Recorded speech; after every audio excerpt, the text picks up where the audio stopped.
Hey guys, just in my room right now. I just finished the meeting. I've been lying down a little bit with a bunch of thoughts. There's still a heater on, so it's kind of warm. I got a call that the counselor in about like 30 minutes. I was gonna say something, but I forgot what to say. Should have stopped listening to music. Oh, just too many thoughts. Just too much thoughts. Oh, I was gonna say something about switching hospitals to Hanlem from from Hanlem from.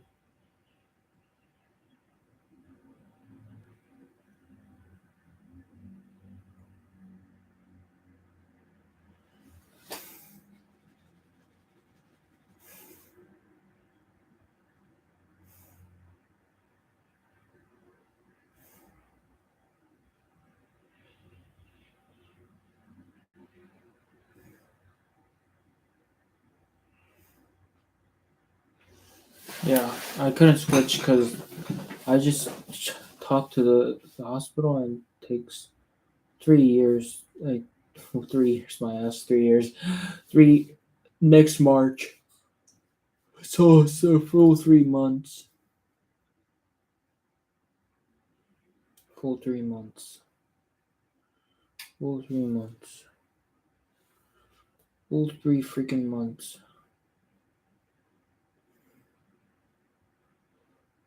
Full 3 months. It's like crazy.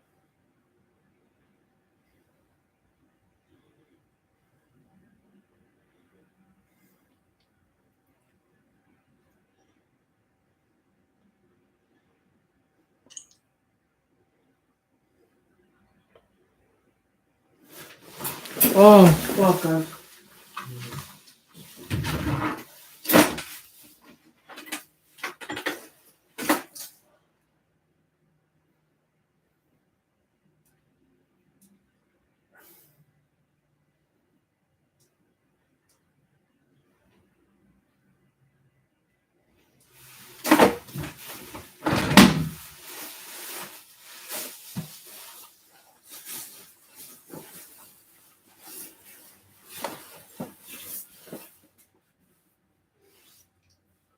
You know what?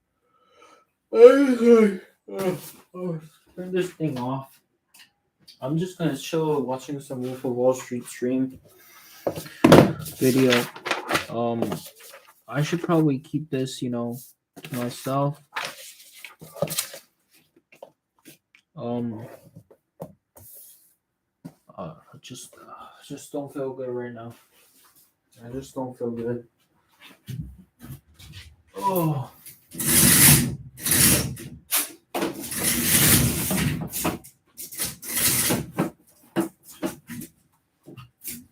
don't feel good, bro.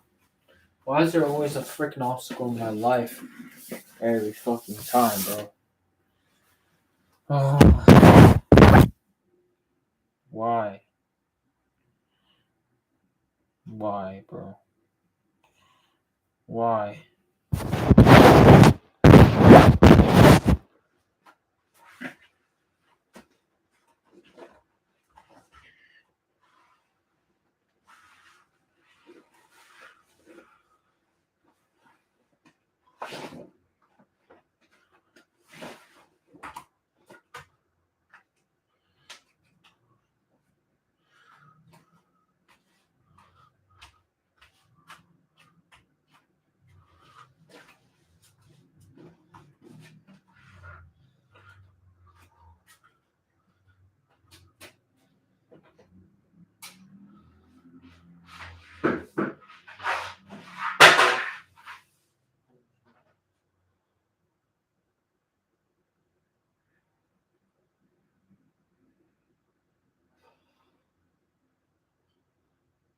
I changed my mind. I don't want to become all famous and like super wealthy.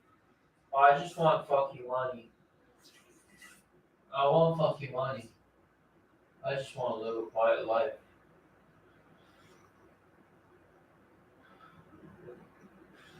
Fuck you, money. Fuck you.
I want fucking money.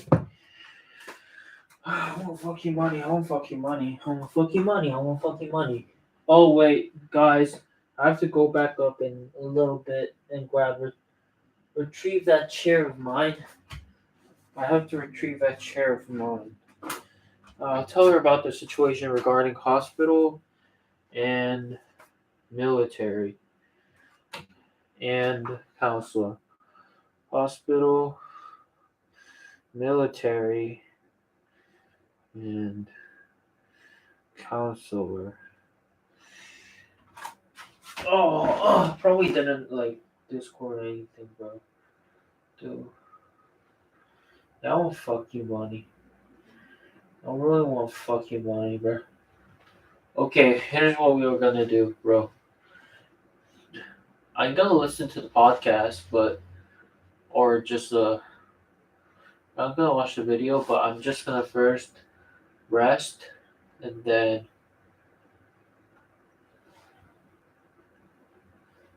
I'm gonna rest and then retrieve the chair. Get prepared for the meeting later.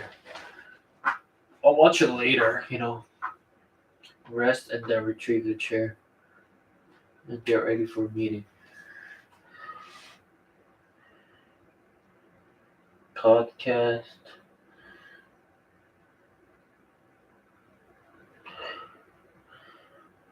Rest, retrieve chair. Podcast. Meeting. Rest. Retrieve chair. Podcast. Podcast meeting. Oh, I don't know, bro. Oh, oh, oh. Rest, retrieve chair, podcast meeting. Rest, retrieve chair, podcast meeting. Counselor, hospital, military. Rest, retrieve chair, podcast meeting. Counselor, military, hospital. Um. Oh my god. EMZ, what was your name? EMZ some. Imagine I marry a doctor, bro. Imagine I marry a doctor. That'd be some, wouldn't it? That'd be some. That would be something, bro. Help though, man.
10 minutes.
Sure.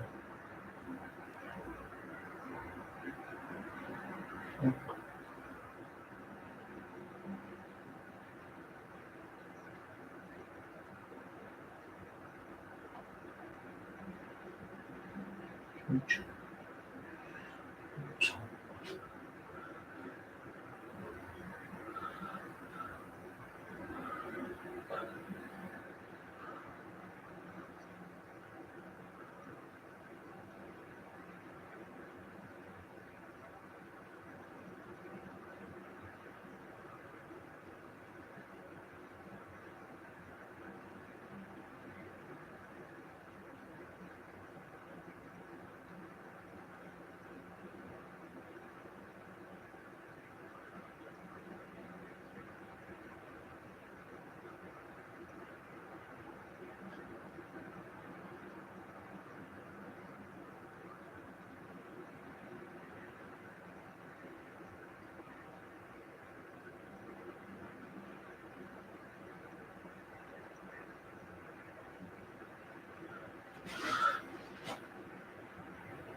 I should email. Okay, one more big thing. I should email the fucking.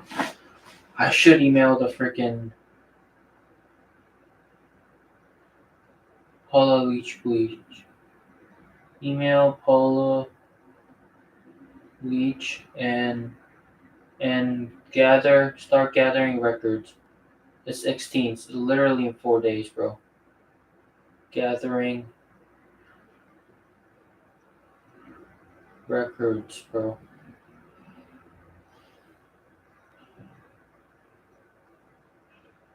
Oh man, it was okay. The here's the ironic thing. Here's a really ironic fucking thing. Money solves all the world's problems, bro.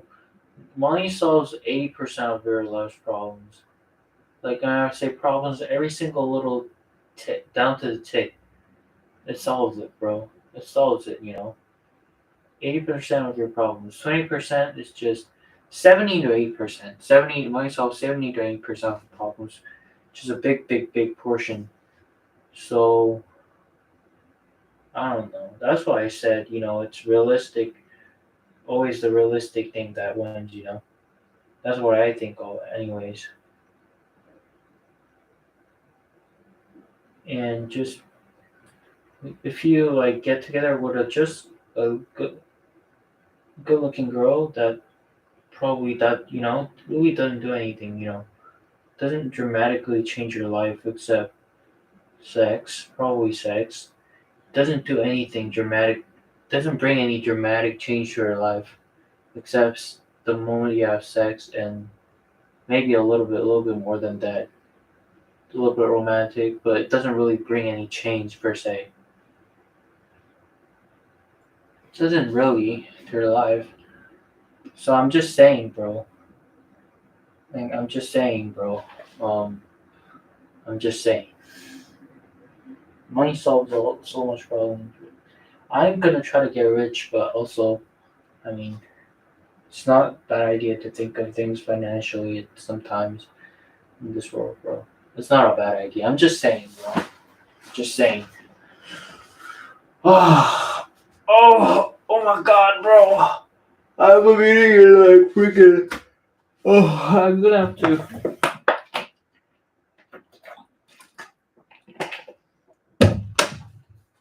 I need to be relaxed for this meeting. I gotta be relaxed. So many thoughts on my mind, bro.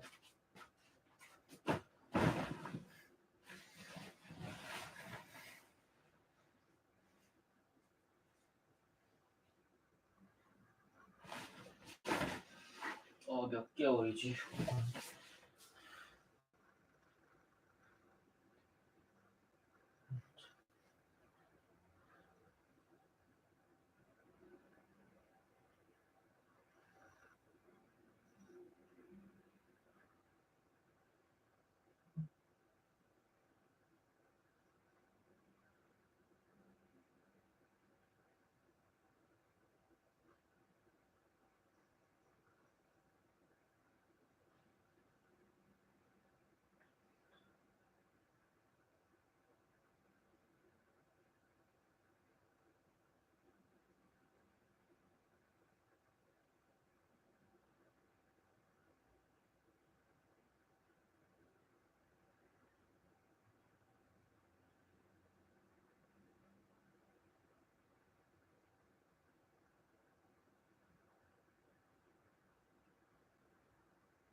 So complicated.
Oh.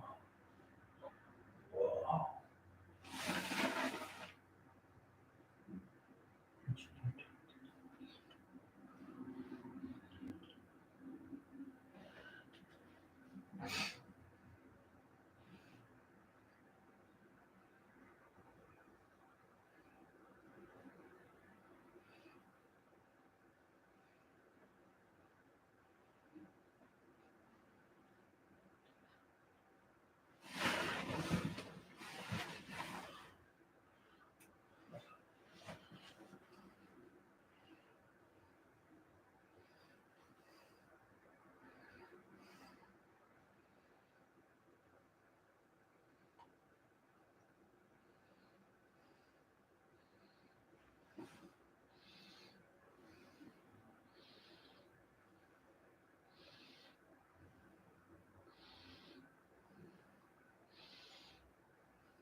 May tatlong mamaya.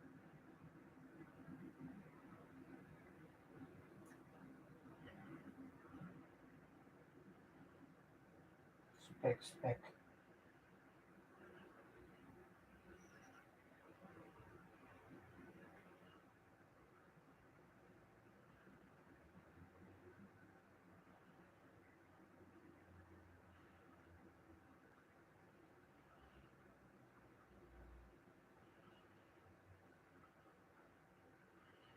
반대가 27. 뭐냐.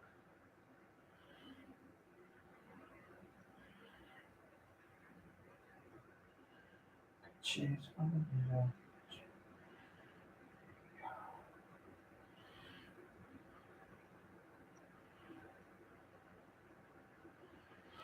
아, 그냥 보지 말자.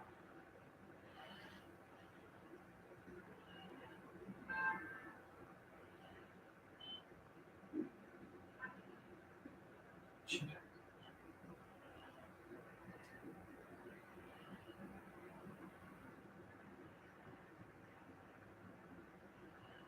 씨, 뭐 이렇게. 아니, 뭐이. 잘 받았네.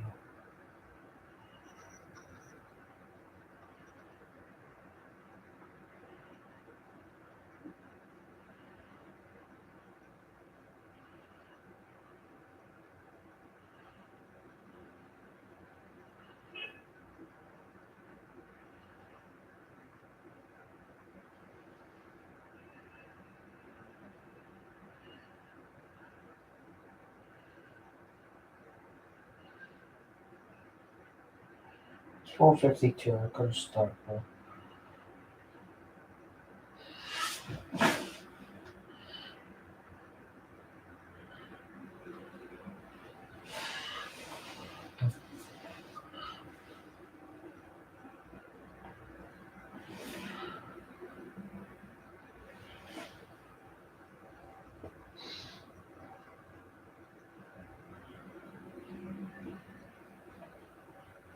Oh, shit.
Oh my god.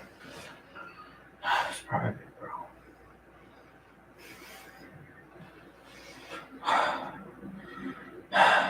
Dude. Dude.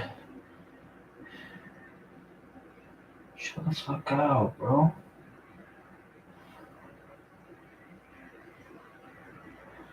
Chill the F out.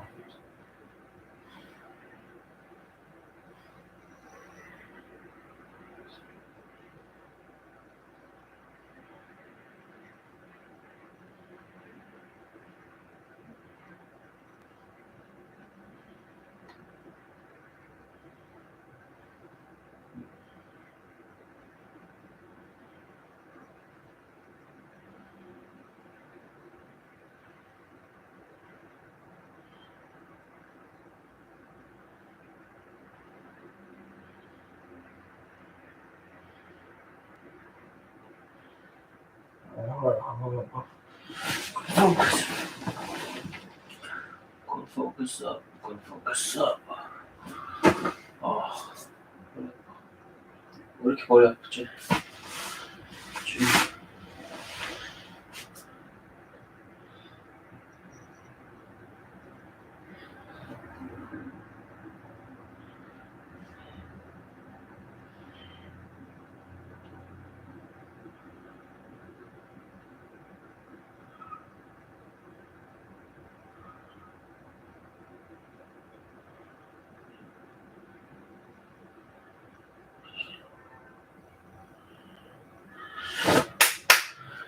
fucking like. Yeah.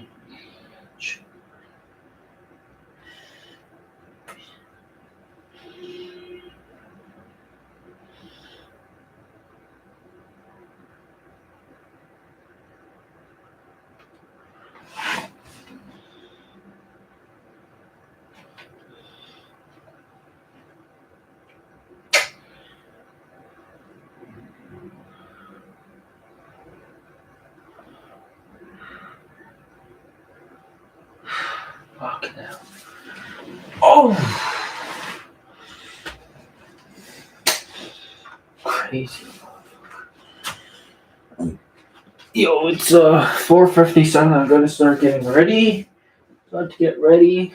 And first of all, I do have to grab the chair from upstairs, and then I'll come down and figure something out. But first thing first, I do have to grab the chair from upstairs. Don't care that much. I do care about. I do care about getting rich and shit, bro. But like, I don't know. I'm just confused. There's just way too many thoughts. I can't organize my mind. I'm just drowned in thoughts, bro. I don't know what the fuck the right fucking move in every fucking situation is. I don't know. I don't know what the fuck's happening, bro. Really don't know what the fuck's happening. And yeah, I'm just super tired and gassed out, bro. I just am, bro. Just am. Oh fuck. I don't want to fucking like. Because I don't want to fucking go 4 years of fucking that what I don't want to do, and then fucking like work like a slave, bro. It's just don't 9 to 5. I don't want to become a 9 to 5 slave, bro. And I even if I do that, I likely won't achieve the life I wanted. I just won't, bro. At the pace I'm going, with all the student loans and shit, how am I gonna fucking pay all that, bro?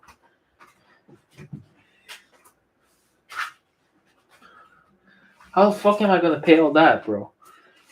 The fuck am I gonna pay all that, bro? How the fuck? Just doesn't make sense, right?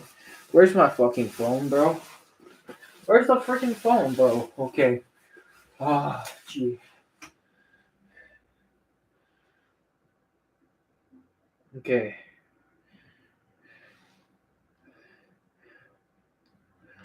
Retrieve chair, rest. I can cross out rest. The retrieve chair. I have to retrieve chair, bro. I'm gonna go out. I'll be back.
Oh.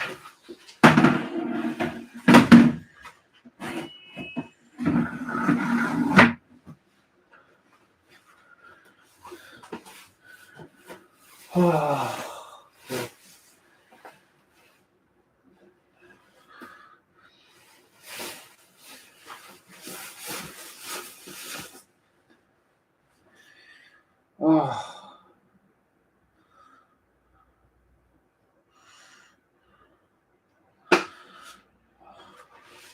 I can give a call now. I mean, okay, I removed the chair, retrieve chair, hospital, military, counselor meeting, podcast, email Paula Leach, and start getting records. So, hospital, meeting, podcast, hospital, okay, I could just give a call.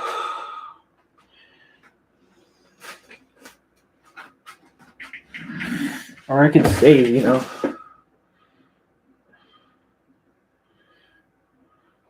So I can copy and then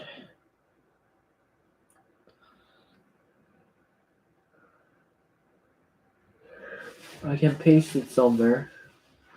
Where should I paste it? I'll paste it on a calendar 506. 506.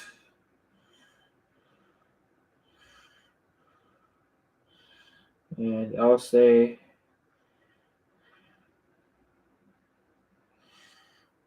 hospital military counselor meeting. I'll just talk about my day. I don't know. I don't have to say anything special.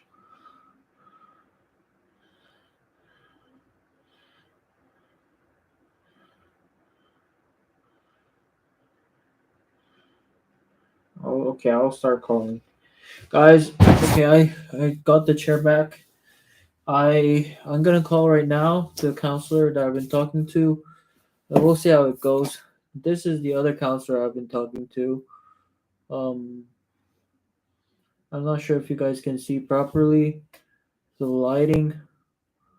But it's a male. He's from 안양 정신건강복지센터, 안양시 좌절예방센터. 아우 씨. 이렇게 지금 된다고 그냥 이렇게 손 씻고 와서 할게. 씻고 와서 할게.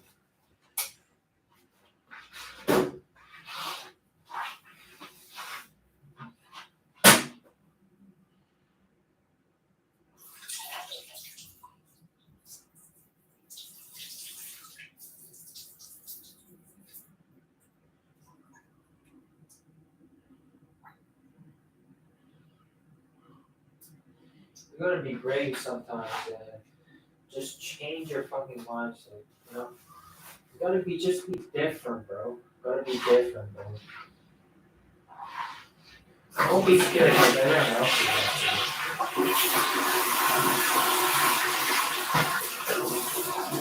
You don't know.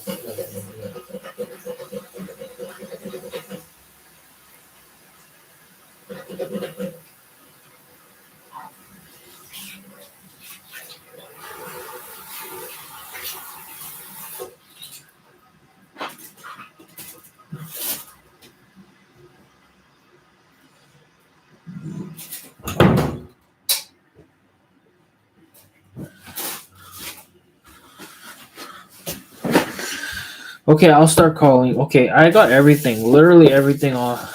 Okay, it's all organized. I don't have to organize anything more. Really, I don't have anything. I don't have anything to organize. Really, I just got all the phone here. Where's my blue phone? That's the question, bro. Where's the blue phone? Is it inside here? Yeah, it's here. Okay, now let's just give a call. I don't have to say anything. Okay. It's 509 and yeah. I'm about to call. It should come anytime, bro. I sent the message, so.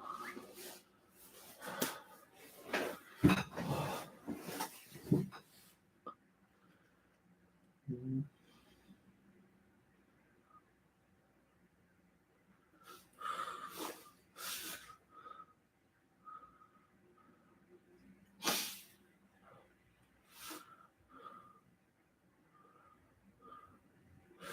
Yeah, I'll just, after this, I want to chill, bro. Listen to the podcast. I don't think that's a good idea to go out today. I just don't feel like it. Just don't feel like it, man. Yeah, I just don't feel like it. Maybe I would like to go outside and eat, though, for once. Because,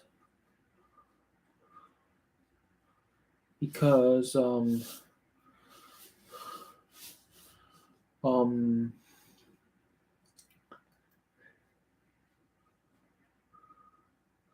I would like to.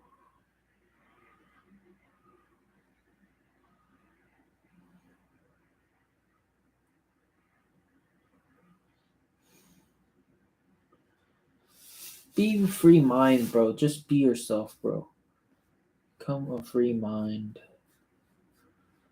I like when things are recorded, bro. Just feels better to keep record of stuff. Oh fuck! Oh fuck! Oh oh oh oh oh oh oh oh oh oh oh oh fuck! Fuck!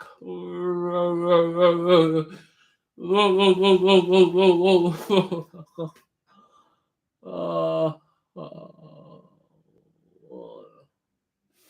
I'm so tired, bro. I sent a message from 5시 이후 알바 오늘부터 잘 알바문이고 새 출근 기회입니다. 오늘 이야기 잠깐 나눠봐요.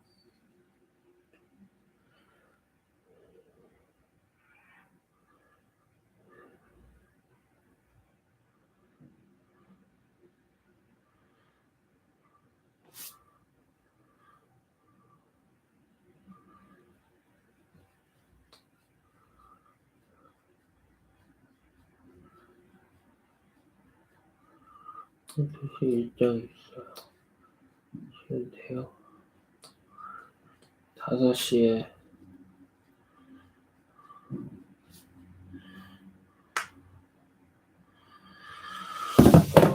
okay, let's just watch.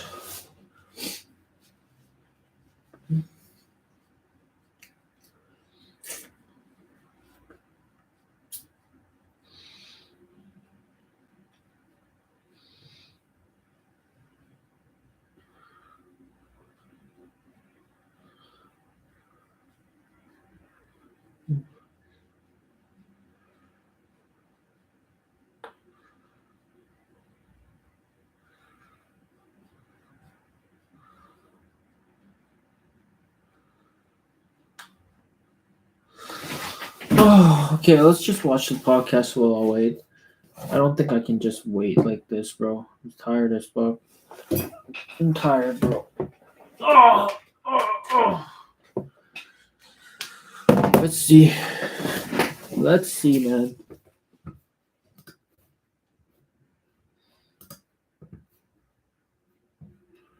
We'll see. Almost nobody bought. Few people, but not many. And that really shocked me. I didn't know what was going on because I sounded it. My pitch was great. No one bought. And then one day, maybe a few days later, I'm just lying in bed. It's always in bed when I get these great brainstorms. Another idea. I'm like, wait a second. I know what's going on. And the whole thing hit me. When I was working at LF Rothschild, think about it. Rothschild is one of the most well-respected, prestigious banking names in the world. So you had Jordan Belfort. They didn't know who I was, right? So I was someone they were unfamiliar with, but I'm calling on behalf of LF Rothschild. So they've heard of Rothschild, and I would be selling them a big stock like IBM or Microsoft or Exxon. You get it? You were selling them stocks that they heard of. So watch. You were calling from LF Rothschild, check. They heard of that. You were selling them stock in Exxon oil, check. They heard of that. And you were Jordan Belfort, and that's it. They hadn't heard of you. So 2 out of 3 are in your favor. 1 out of 3 is working against you. Now let's look to what was happening at Stratton. So some stock in Exxon oil, check. They heard of that. And you were Jordan Belfort, and that's it. They hadn't heard of you. So 2 out of 3 are in your favor. 1 out of 3 is working against you. Now let's look to what was happening at Stratton. I was Jordan Belfort, someone they never heard of before, calling from Stratton, a brokerage firm they never heard of before, selling Ventura Entertainment, a company they never heard of before. 3 strikes and I was out. You get it? This is very, very important for when it comes to understanding the straight line and why you're having problems closing over the phone right now. So please pay close attention to all the chain of events that I'm about to explain. It's very, very important for your understanding. Once you get this, by the way, you're almost halfway there. A lot more to learn, but this is so crucial. You get it? So I'll repeat. When I was at LF Rothschild, there are these 3 things happening. 3. 1, they heard of the company that I worked for. Check. 2, I was recommending a stock they were familiar with. Check. 3, me, the broker, they hadn't heard of me, right? Yeah, it would have been better if I had known the person personally. I mean, our kids had gone to the same school, but no, that didn't exist. We were calling all over the country, people we never met before. But 2 out of 3 were in my favor. Good enough to close an account, and many of them. Now the dynamic in the penny stock world at Stratton, you were Stratton Oakmont, no one heard of Stratton, selling Ventura Entertainment, no one heard of that. From a broker, Jordan Belfort, never heard of that either. 3 strikes, as they say, and you're out. It's a baseball term. 3 strikes and you're out. And that was the breakthrough. So what I did is, okay, I know what I have to do. Number 1, rather than starting off this. Okay. I'm about to receive the call, and here we go. Counselor. 여보세요? 여보세요? 제리씨. 네. 오늘은 뭐 했어요? 어떤 사람이랑 만났어요. 아이, 그러셨구만요. 내가 지금 퇴근 중이라 차 안이라서 소리가 잘 들려요. 어때요? 네, 들려요. 다행이네. 제이씨 컨디션은 좀 어땠어요? 그냥 별로 안 좋아요. 왜, 뭔 일 있었어요? 아니, 그냥 기분이 안 좋아요. 그냥, 하기사 좋은 날들이 별로 없죠, 그죠? 제이씨 약 성분들을 보니까 대부분 기분 장애에 대한 약들이더만요. 그래요?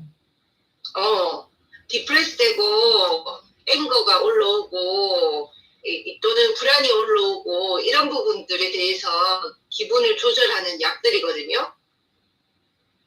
그 약 먹으면 우울하고 좀 불안한 부분에 대해서는 좀 컨트롤이 될 거예요, 제이씨.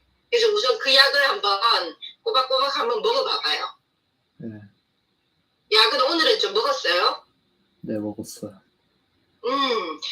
좀 꾸준히 먹어보고 그 약이 효과가 없으면 다음 주에 가서 의사 선생님한테도 이야기를 해야 되니까 며칠 동안 꾸준히 좀 먹어봐봐요. 알겠죠? 네. 그리고 일요일 날은 어떻게 교회 나가보는 거는 괜찮겠어요? 제시 생각은 좀 어때요? 네, 가볼게요, 일요일에. 괜찮겠어요? 네. 그래요. 그러면 내가 제이씨 집 근처로 가서 픽업해서 교회에 내려다 주고 등록시켜 줄게요. 네, 알겠어요. 교회가 세수한 교회라고, 아니 양양에서 굉장히 큰 교회고 세중앙 상담센터라고 해서 상담까지 같이 되는 교회더라고요. 네. 제이스도 한번 검색해봐요. 세중앙교회. 세중앙교회. 네. 예. 그리고 청년 예배는 3시 반부터 시작되더라고요. 내가 제이씨 집 앞에 2시 반 정도까지 가면 될 것 같아. 제이씨 생각은 어때요? 며칠 날이요? 일요일. 이번 주 일요일. 일요일. 오늘이 금요일이니까 내일 말고 모레. 아, 모레. 오케이. 응, 모레. 네. 일요일. 일요일. 그러면 몇 시요? 2시 반까지 그 앞으로 갈게요. 네.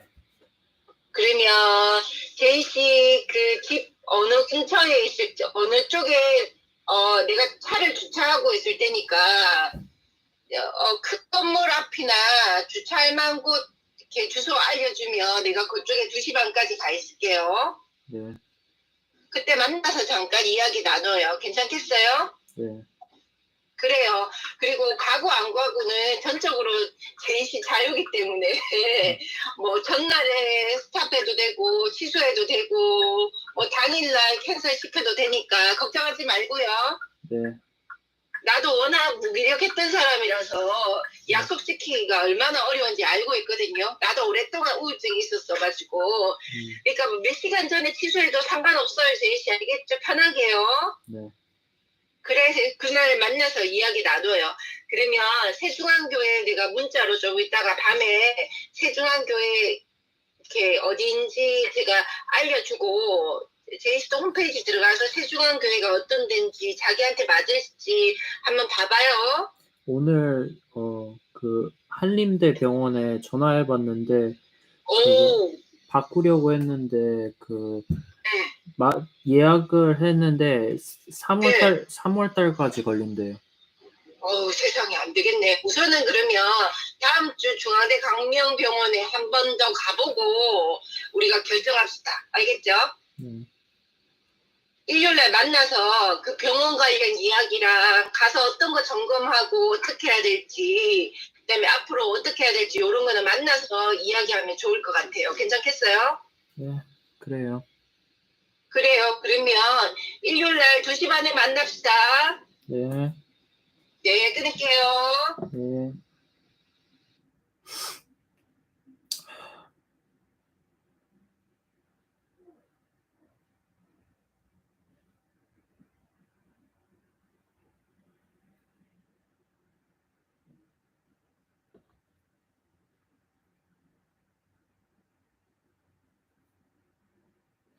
Okay, that was a short call. Yes. Oh, I don't know.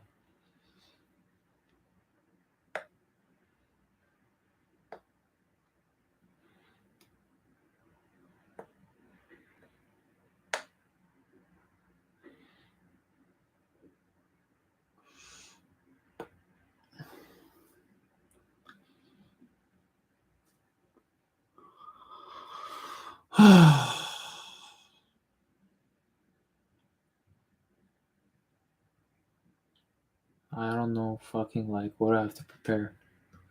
Literally don't know. The fuck I have to prepare for.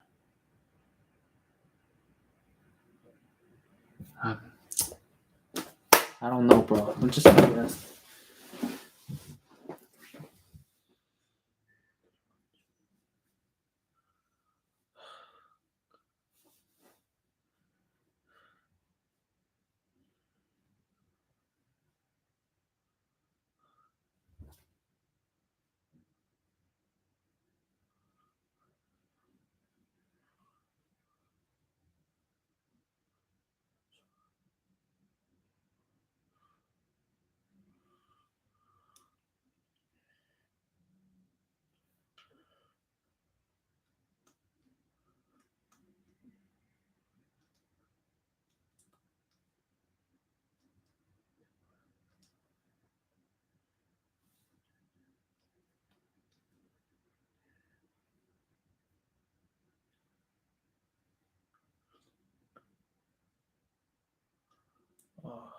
Fuck. I don't feel good, bro. I just don't feel good. I just don't feel good, bro. I just don't feel good. You know what? Let's finish this fucking video, bro. I don't fucking care, bro. This conversation by trying to sell them something that they never heard of before, something they were unfamiliar with, meaning Ventura, let me start by making the first sale something that is brand name recognition. Let me start by selling them a blue chip company. Now, back in the day, I chose a company named Eastman Kodak. Now, you might not have heard of Kodak because they're now out of business, but back then, in the late 80s, they were one of the bluest of the blue chip companies. They were in the camera and film business, right? Before digital photographs put them out of business. Kodak was a blue chip stock, and they were being sued by a company named Polaroid for patent infringement. All right. So in response to that, the stock had become depressed. Anyway, my idea was to pitch them Eastman Kodak, which everybody had heard of.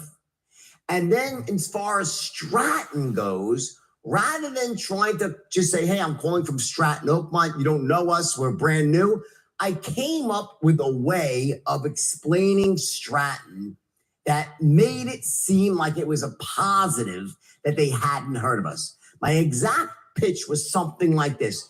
Hey, it's Jordan Belfort calling from Stratton. You might not have heard of us before because for the last 10 years, we were strictly an institutional block trading firm dealing with a select group of banks, insurance companies, and pension funds. However, sir, we recently opened up our doors to the more substantial private investor like yourself.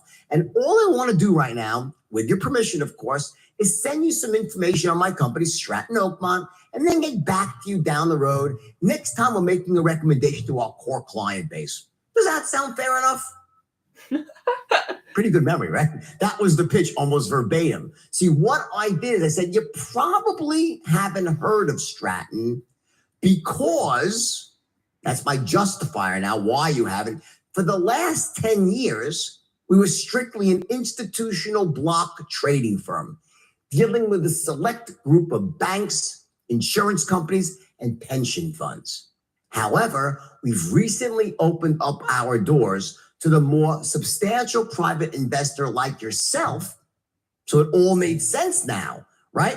They actually are a prestigious company. They just were not doing business with individuals. They were only dealing with other banks and insurance companies. And then I actually would use that later on to help close the sale. And they've only recently opened up their doors to substantial private investors, a little confident like them. You get it? That's called reframing. I took a negative and turned it into a positive. And here's the truth. It was true. In other words, Stratton had been in business for 10 years and they were doing trading. They were block traders. They would trade institution to institution. They were not very good at it. They were a shitty little company. But the point was, I came up with language that wasn't lying. It was the truth, but it made it seem great. I refer to that in straight line terminology as the truth well told, meaning there are many ways for you to explain Diamante Insurance. There's many different strategies, many different ways you can go about saying you might not have heard of Diamante before, but, and then what is that but? There's many ways to explain Diamante, many, many ways, right? But guess what, guys? One of them is the best. There's one way that you can explain what your company is, when it was formed, why it does what it does. There's one way that is the most compelling way, that sounds the best, that makes people trust you, that makes people want to do business with you. And your job here, and what we do with the straight line system, is we show you step by step how to extract that story, that truth well told, so you have that right in front of you and you use it every single time of how you explain your company. And when you do that, it's incredibly, almost shockingly effective. But that's only 1/10 of 1%. That's a side note to the straight line, but it's an important one. You reframe. So we always have this, you might want to write this down. We always have an overarching principle called the truth well told. Meaning, you do not want to lie. You don't want to exaggerate. You don't want to make things up and lie to people about your company. That's not what you do. Rather, you find the best version of the truth that sounds good, that makes sense, that frames you in the best possible light without lying or exaggerating or breaking any laws. It's the truth well told. That's what you do. So that's what I did at Stratton. I came up with this way of explaining why you haven't heard of us before. So now watch what happens. Now you're calling Stratton Oakmont. You're getting a call. Imagine you're the guy. You're the investor. You're getting a call from Stratton Oakmont. And yeah, you never heard of them before, but you now know why, because for the last 10 years, they were only dealing with this. And you also lower your voice. And by using tonality, you now make this sound like it's a really great thing. It's like, now you might not have heard of Stratton for the last 10 years. We were strictly an institutional block trading firm dealing with a select group of banks, insurance companies, and pension funds. Now, that's one way to say it. How about you probably haven't heard of us because for the last 10 years, we were strictly an institutional block trading firm dealing with banks, insurance companies. If you say it that way, no one's going to care. But by applying these tonalities the right way, all of a sudden, it becomes a very important, very powerful statement you're making. Get that? You see, when we communicate, it's not just what we say, it's how we say it, what tonalities we use, and of course, when we're in person or on Zoom calls, our body language. Those three things, the words that you say, the tonality in which you say them, and your body language, those three things, they make up human communication. And what's happening with many of you right now is you focus the vast majority of your communication on the words. And ironically, you're almost always using the wrong words. Separate issue. We get to that later with scripting here. But the point is you typically are not using the right words, meaning you're not finding that truth well told. What is that story, that high level story that explains?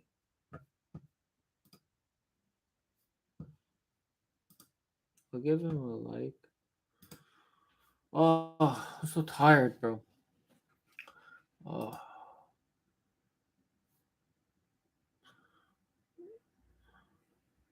I'm George. Oh.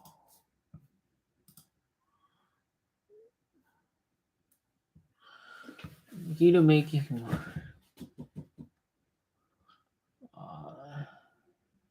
I've had some really depressed times in my life.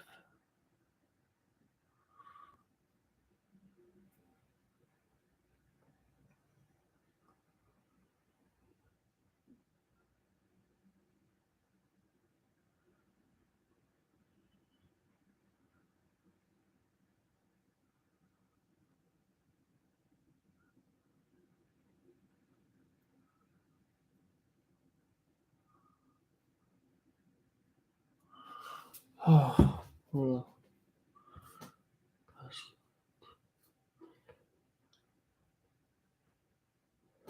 Oh. Twist. Picados. Twist to where's his health channel? For 5 years now, and personally, like, one thing that is kind of very, very deeply rooted in me is the fact that I'm very, very competitive in pretty much all aspects of life. And if I find a passion, I have to become like the best at it. I have to become really, really good at it. And Crit Gloves was such a big passion for me for many years. Like in 2018, 2017, I remember in summer, literally all I would do is wake up, then I'd sit on the couch there. I'd play CF for literally 10 hours or more on average a day. because I really wanted to become, you know, a really good player. And then I record, and then I'd edit, and you know, the spare time that I was not playing or editing, I was just thinking about Critical Ops. I was thinking about video ideas. I was thinking about how to improve. I was thinking about this, that. But it was literally Critical Ops from evening to dawn, you know. And I really love when I can find the passion that I get so into. And Critical Ops is just simply not it for me anymore, you know. In terms of skill, I used to play competitively, but then I stopped. We'll touch on why later, but pretty much because there's no competitive scene, at least not a. Well, there is a competitive scene, okay, whatever, but you know, it's nothing to make money from. And again, like I guess some people will maybe attack devs in the comments. I don't want this to be that kind of a video, you know. If I wanted to shit on devs, I could make like a 1 hour podcast on it, but I just don't want it to be like that. And also, you know, the devs that I have talked to have been really, you know, nice and responsive. I always felt like the problem is somewhere in the upper management, because like even when you talk with the devs, it's like they say like, yeah, well, that's like actually a good idea. Let's say me or, you know, some other people give some, you know, ideas for what they should add to the game or what they should fix. And, you know, sometimes they're like, yeah, that's a good idea. But unfortunately, I'm not the one making the decisions. So again, I don't want to like shit talk the whole group of devs when it's probably just like a few people who are actually at fault, or at least from our perspective. Because again, you know, the things that I think are good for the game, there's not like universal good or bad for the game. There's what, you know, each person thinks is good for the game. But I don't want to go get into that like at all. Anyways, the game is like not fun for me anymore because I've pretty much reached the top. I've peaked at like all of the kind of categories that you could peak at the game. I played competitive for a while, then I stopped, but you know, I'm still, I would consider myself in like the 0.1% of Critical Ops players, both game sense wise and aim wise and just overall gameplay wise. If I really wanted to be the best, I truly believe that if I played like I played, you know, before, like for 2 years, when just from the evening to dawn, all I did was Critical Ops. If I did that for another 2 or 3 years, I'd probably become one of the best, if not the best players. I truly believe that. But this is not like, this is not like to flex on you guys on how good I am. But like, yeah, pretty much YouTube as well. Like YouTube stopped being fun for me, Critical Ops YouTube, when I became the most subscribed Critical Ops YouTuber. When there were still Rouge and there was still Joker, I still love to grind because again, I'm like really competitive. So I just love I love even though I was friends with them, I love the competition part, that these guys have more subs than me, they have more views, there's something to grind for, there's something that I can achieve, there's something that other people have achieved that I have not achieved yet. And, you know, both of them left. Joker left for Call of Duty Mobile, which I probably should have done. But this brings in to my point that, you know, I've always believed that I can make my living doing something that I love, and, you know, just that way. And back in the day when Call of Duty Mobile came out, even though I understood that this game is going to be way more popular than COPS, which turned out to be true, and there's going to be way more money in this, I didn't want to play Call of Duty Mobile because I enjoyed COPS more. But now it's gotten to the point where I don't enjoy COPS that much anymore. I'm pretty much just doing it for the money. You know, I'm going to be straight up 100% honest with you. So it's like, why should I keep playing? You know, why should I keep doing something that I dislike just for the money? No, and there's like no growth opportunities as well. Like my views have been pretty much the same. I've been the most subscribed YouTuber with the most views for like the last 2 years, but they've not gone up because like the community is not getting bigger, at least on YouTube. So it's like, there's nothing really to grind for. There's like a plateau that I can't, you know, get over. So I understand that sometimes in life to go forward, you have to take a step back and then you can take 2 steps forward. And that's exactly what I'm going to do. Okay, I'll touch on that a bit later again. 80% is not fun for me anymore because I've peaked at like all the categories you can peak at. The only place where I haven't peaked, I'd say, is Critical Ops casting. Now, I did win Caster of the Year. In my opinion, I was not the best caster. I think people just voted for me because I was the most famous. I think there are better Critical Ops casters, so there's still room for growth for me. And I'll finish casting Circuit Season 4. I'll continue casting. I even do it for free. If like you have a really good tournament idea, I'll do it for free. If it's just like the regular tournament, I won't do it for free. But if you have a good tournament idea, I've casted for free before, and I'm willing. Like if I see that it's actually going to improve the community, I'm all down for it. So that's pretty much the only place where I'll actually do something Critical Ops related in the next months or years is casting Critical Ops or other games in general, because I enjoy casting. Again, it's something that I can get better at, something where I'm not at the top yet. Other than that, what's happened to this channel is going to be a CSGO channel. CSGO is pretty much like Critical Ops, is just, in my opinion, better, way much better.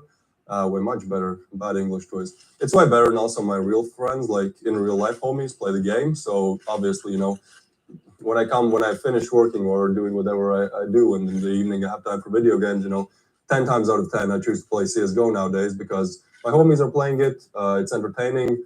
It's a better game in my opinion. And also the biggest thing, I'm not that good at it yet. Like I'm decent, the critical ops skill definitely translates over to CSGO, but there's still a lot of room for growth, and that's exactly what I love. I love competition. I love, improving each day, looking back at you a month ago and seeing, oh, I've actually improved there. Whereas in critical ops, the last 2 years, the views have been the same, the subs have slowly, gotten up, but views are what matters. And my skill has been pretty much the same because I haven't really grinded that much because I'm already kind of, I'm not playing competitively. I'm not the top 10 players, but I'd say I'm, up there. So yeah, that's what's gonna happen to this channel. I'm gonna try to stream more because I don't really want to do videos. I don't know. I just want to stream more. I fixed my internet issues, so expect some CS:GO streams soon, and I'll probably do like clips as well. Other than that, I have a fitness channel. That's like what I'm 100% focusing on right now. Please go subscribe to it if you're interested in fitness, well-being. If you maybe want to start working out, there's a lot of great videos to help you do that because I was exactly at your point like 2 years ago. And it's fun for me to do videos there because again, I'm small there, so there's room for growth. And I know I haven't posted there for like a month, but now please go subscribe to it. We do like clips as well. Other than that, I have a fitness channel. That's like what I'm 100% focusing on right now. Please go subscribe to it if you're interested in fitness, well-being. If you maybe want to start working out, there's a lot of great videos to help you do that because I was exactly at your point like 2 years ago. And it's fun for me to do videos there because again, I'm small there, so there's room for growth.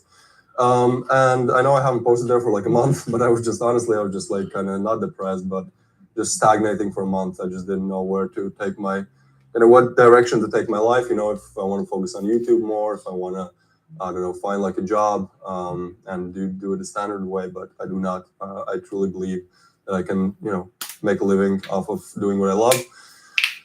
Which is, not going to only be gaming, but other things as well. That's what I have to finish. Whatever, I'm not going to get into. Anyways, that's going to be it for today. I don't want this to be a sad video. Rather look at it like, don't look at it as an end. Look at it as a new beginning because like CSGO is quite similar to COps and you might even grow liking to it. Like personally, I started playing COps and over the years, I started watching and playing CSGO and I was like, okay, I just see which game is better. At least again, in my opinion, no hard feelings.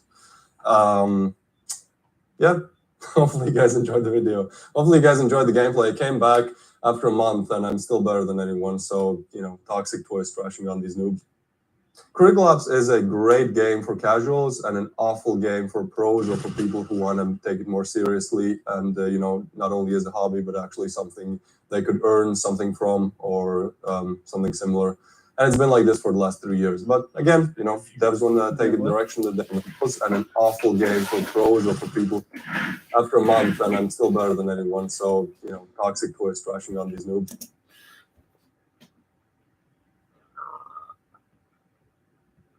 Toxic twist. Critical Ops is a great game for casuals and an awful game for pros or for people who want to take it more seriously and, not only as a hobby, but actually something they could earn something from or something similar. And it's been like this for the last 3 years. But again, devs want to take a direction that they want to take it. At least not all devs. Not all devs are bad. No ADAB, guys. Yeah, but at least I'm not going to be part of it anymore. I'm not going to, because for the last 3 years, I've been like, man, the competitive scene, it's really a shame. Anyways, thanks to everyone who watched. Thanks to everyone who's been here since the beginning. Last thing I want to do is the people who actually have passion for Critical Ops still, that's great. By no means I'm saying quit Critical Ops. Do what you like. If you like playing Critical Ops, by all means, grind it out. For the people who are grinding it out and for the people who have a YouTube channel, feel free to advertise yourself in the comments. Normally, I don't like it, but this time, write up like a little, maybe I've been playing Critical Ops for 2 years. I started my YouTube. This is the content I post on YouTube. I'd appreciate if you subscribe. I'll go over your comments. I'll try to read all of them, pretty much like hard all of them probably as well. Yeah, but I'll go over your comments. And if you have a small channel you're trying to grow, feel free to shamelessly promote yourself and other quick gloves. Just try something. Try to find twist number 2 perhaps. Yeah. See you in the CSGO stream sometime next week. This week we'll see. I'll be back, guys. I'm not leaving, but I'm leaving CS. Anyways, what was my outro, bro? I haven't uploaded for so long. Anyways, guys. Twist. Oh my god, Twist. Twist, the great Twist.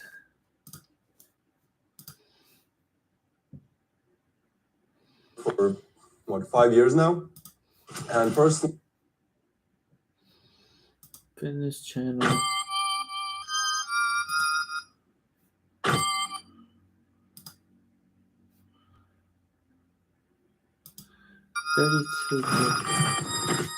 That's it.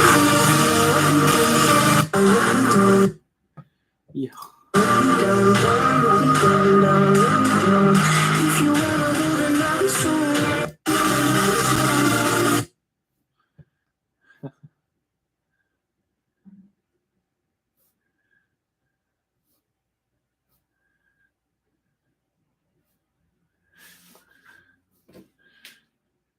Twist.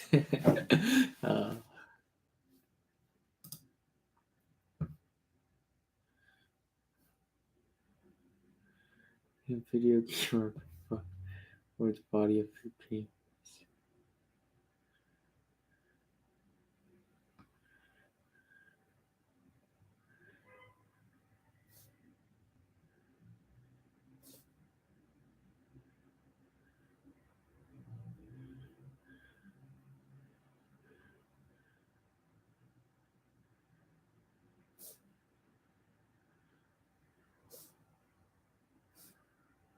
Wow, that's pretty cool.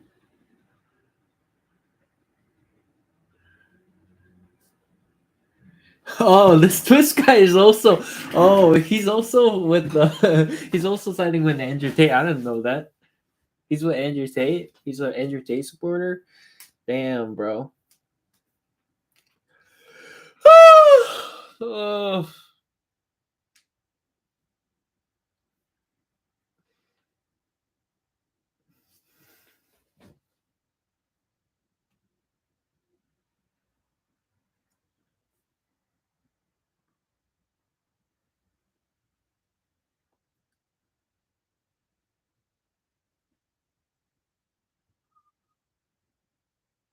I don't know what he's trying to convey.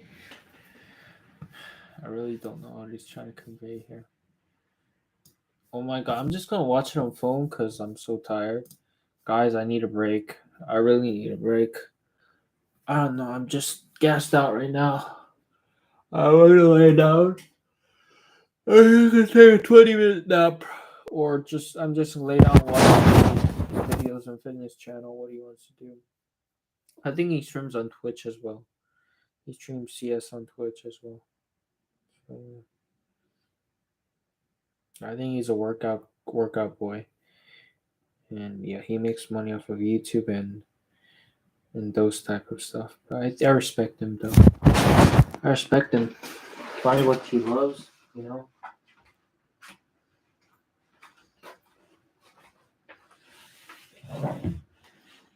I respect him, bro. I should try to become like him, bro. Or some similar nature. Oh, I need a break, bro. Really need a break. Let's turn on the heat again. Oh my god. Should I order some freaking pizza or something? I don't know. It'd be not good for digestion. I eat a burger, so I should get something healthy, like a salad or something. I don't know, bro. What I know for sure is that I'm fucking gassed out, bro. I need to chill a little bit. Oh man. Yo, it's so warm inside here. Like, the pillow is so warm. Oh. Damn, bro.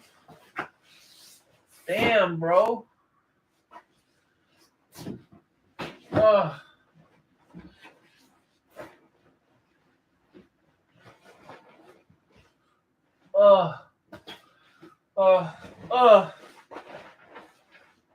Oh. Oh. That's good.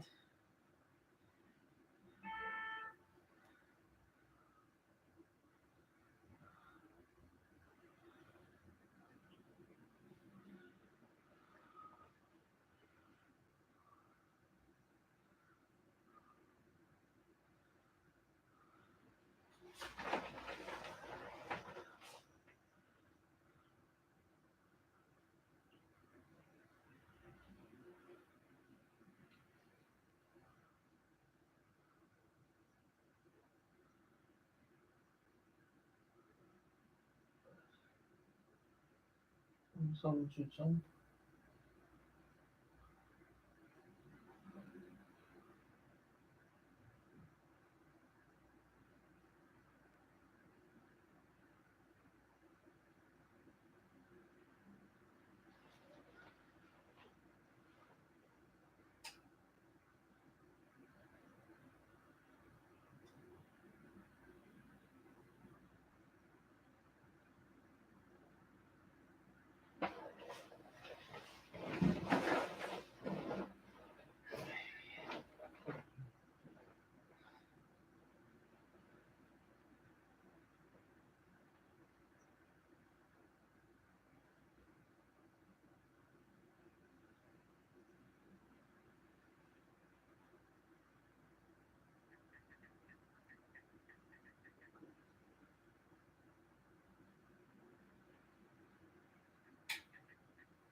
Office.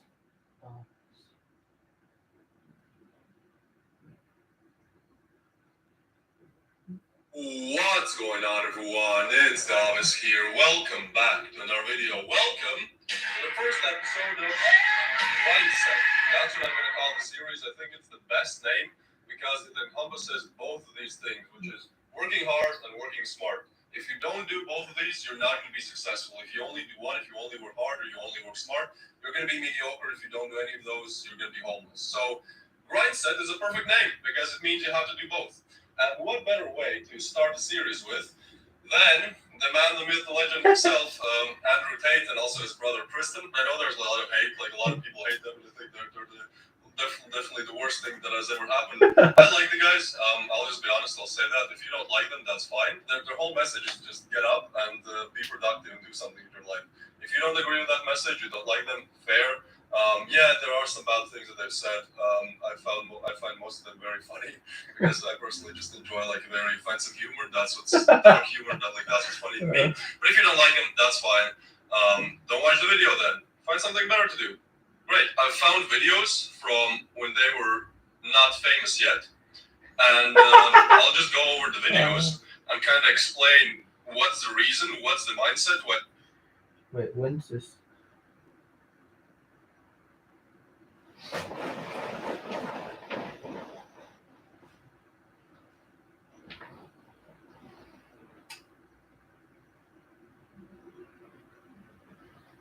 Wait.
think they succeeded. And it was kind of, with both the tapers, it's kind of easy because like their mindset is how the things that they're talking about.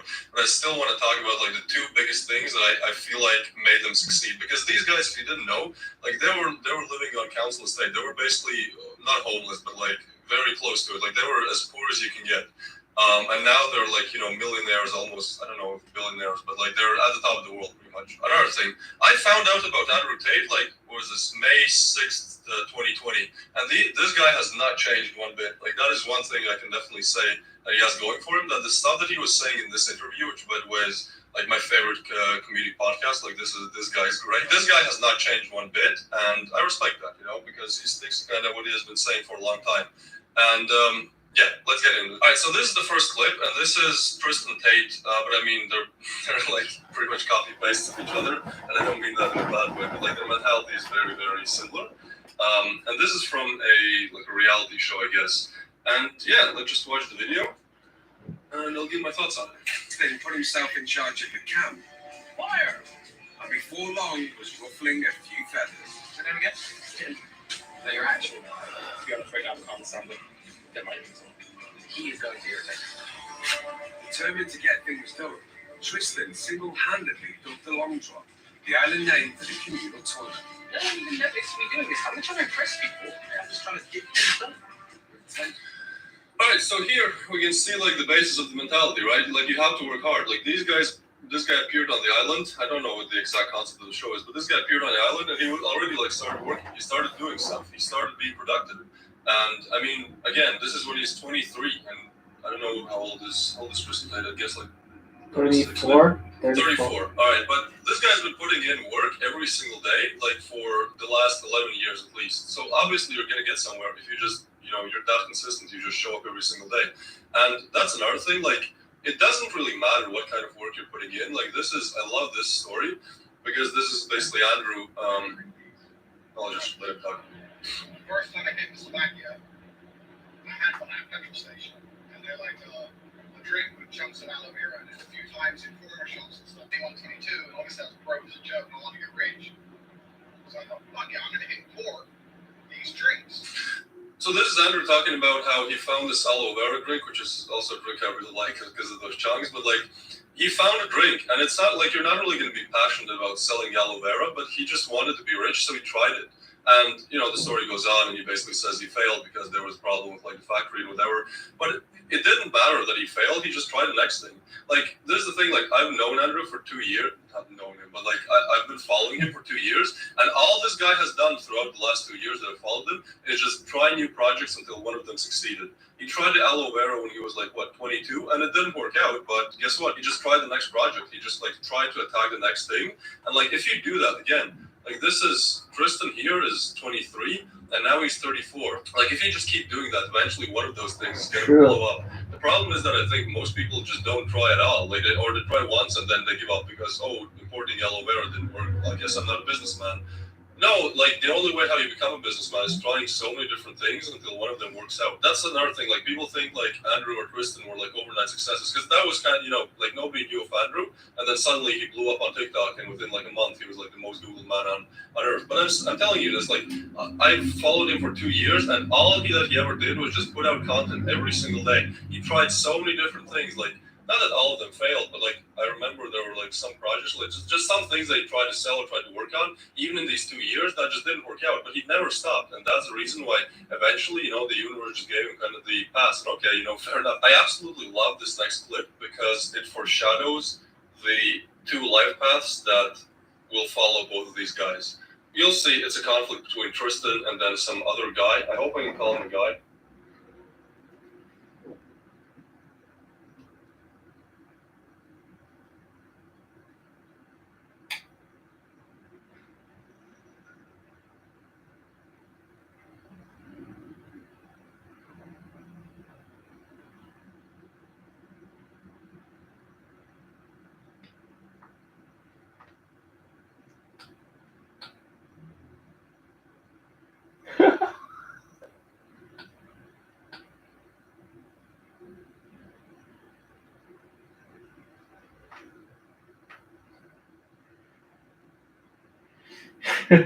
Twist.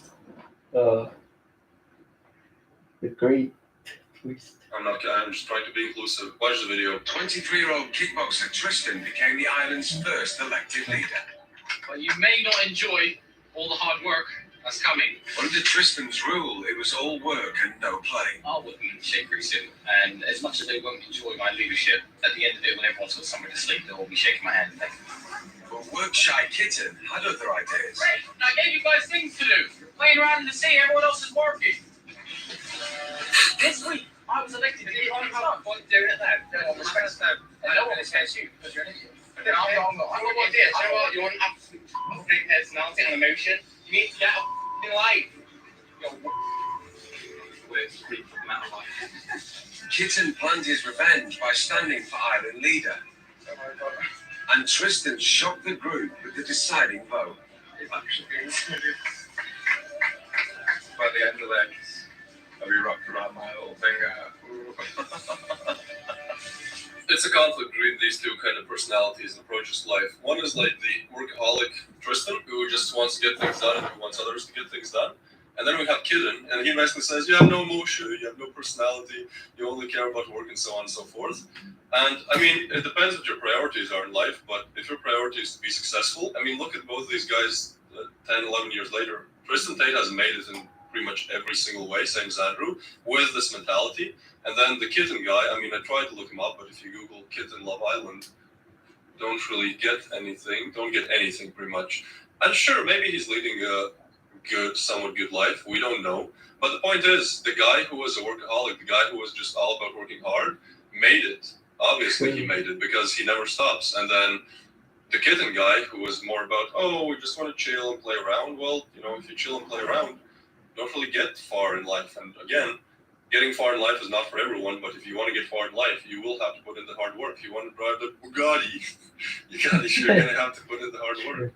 It is what it is. If you just take risks and you work hard, something will just work eventually. Like one of the things you try and you work hard on actually implementing them, they will just work out for the better. So that's the first thing. The second thing is the way how Andrew talks about curating his own reality. His whole shtick is that he doesn't allow negative thoughts in his mind. He doesn't. Oh, I need to take a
집중하자 제발. Allow himself to think about himself in a negative light. It's not that original like so many other gurus talk about this, but it's very true. Andrew got in some hot water for saying that depression isn't real. And again, if you take that out of context, like obviously depression is real. Obviously there are people who have chemical imbalances and all that, who actually struggle with just being, sad every day because of chemical imbalances. But at the end of the day, like so many people associated with just being depressed or being shy or being lazy. And why would you ever do that? Why would you ever view yourself in a negative light? Because if you do this, it doesn't matter if you are depressed or not. If you think I am depressed every single day over and over and over again, you're gonna become the thing that you believe in that you are. So why not think I'm a winner? Why not think I'm gonna win? Why not think I am successful? I'll make it. I've always thought to myself that I'm just gonna, make it. I'm gonna succeed at whatever I try to do. And obviously I fail a lot of times, but I see viewing myself in a positive light way better than in a negative one. Everyone I talk to is such a fucking winner. And when I sit around, all I can do is accidentally win.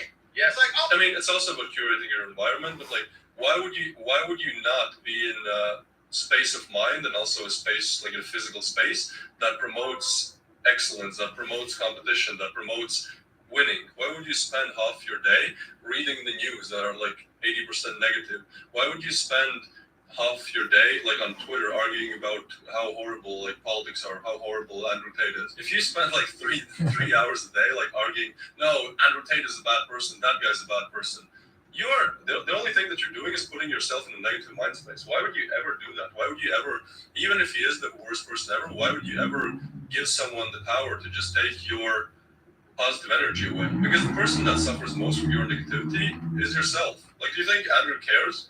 Do you think like I care when someone leaves a negative comment? No, it's fine, dude. Like, if you want to hate, just go hate. But I'm happy. Like, I'm feeling content with myself. Obviously, you're not, because you're the one hating here. You're the one putting all the negative stuff out. And I mean, I've done it myself, but I've always like noticed that whenever I've been the most hateful or just the most aggressive in my life in a negative way, I've also had the most negative mentality. If you believe you're a winner and that you're going to eventually succeed and win, you have a way higher likelihood of success than if you believe that you're a loser and everything that you try you're just going to fail at. So yeah, why would you not view yourself in a positive light? It only brings you benefits.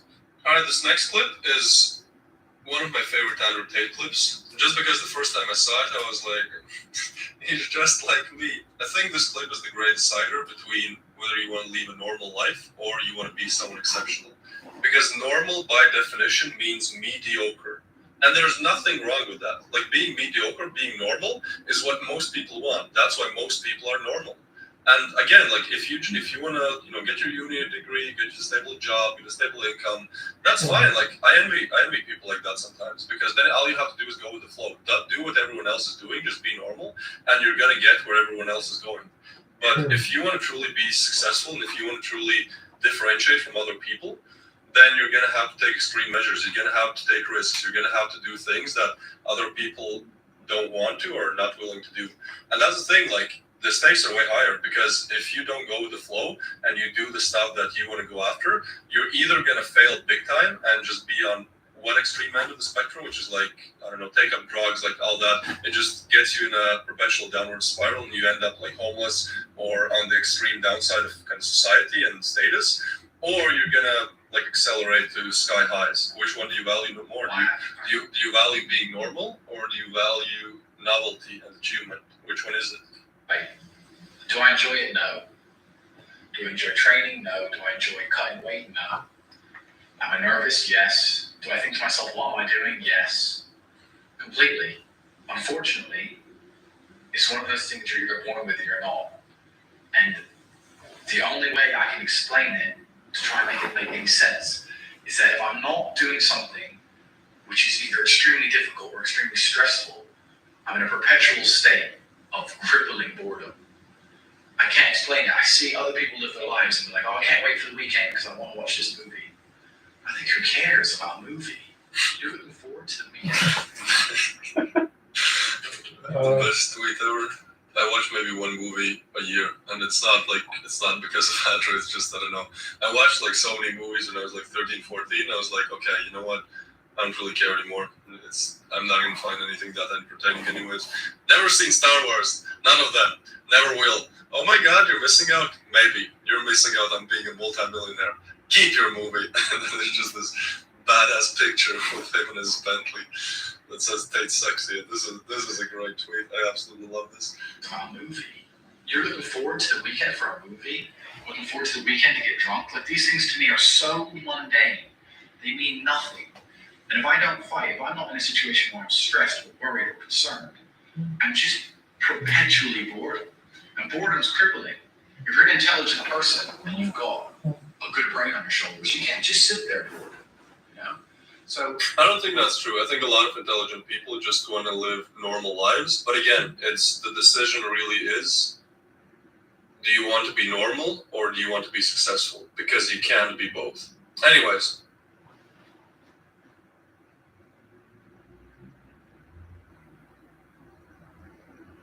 피곤해 또 가는 통 이제 가면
Hobbies.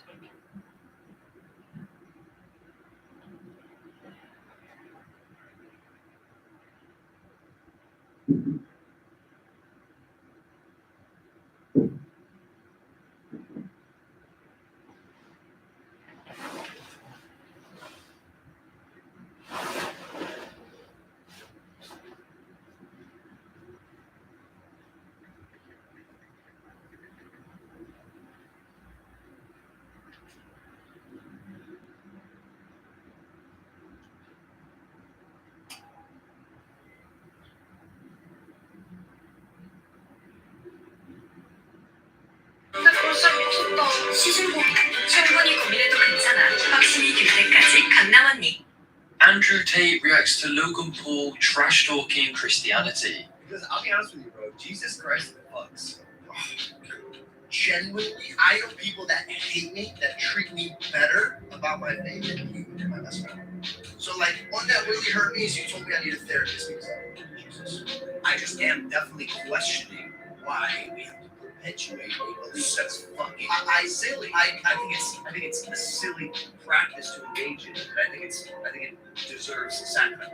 So Andrew didn't tweet Logan directly, however he retweeted a tweet saying Logan Paul showed his true colours. Absolutely disgusting way to talk about someone's religion, especially a friend who you love. Shameful. However, comment.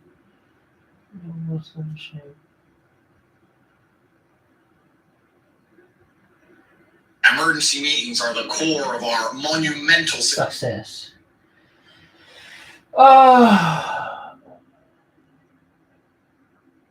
I keep thinking about her. I keep thinking about this girl. I gotta pause this shit, bro. I keep thinking about this girl. It's crazy how they stop.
Ah, dude.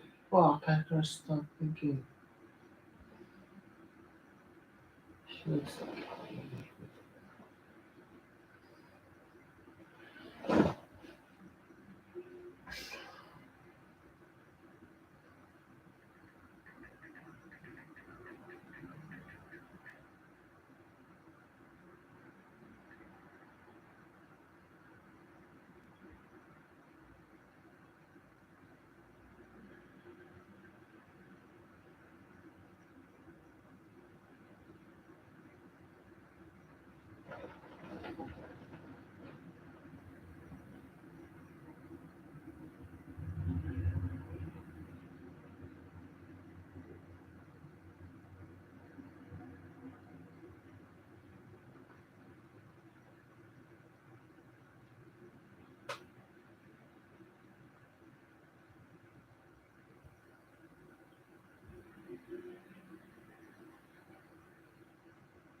This. Emergency meetings are the core of our monumental success. Monumental.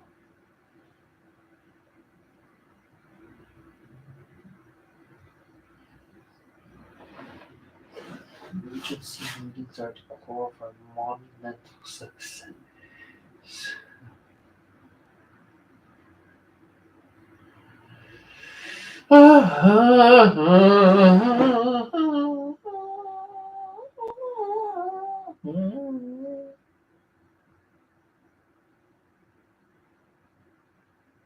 Emergency meetings are the core of our monumental success.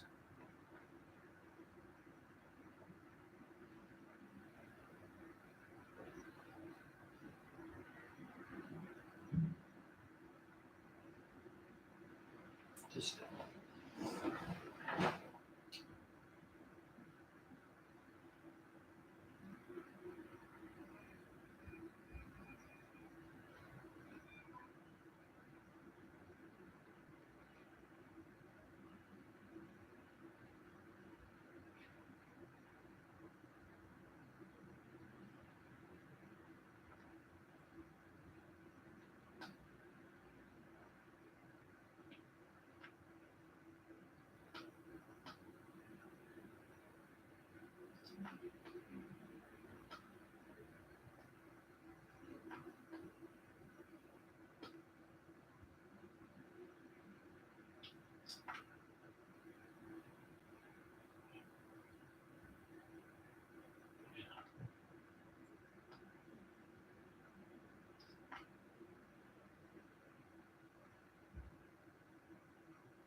emergency meetings,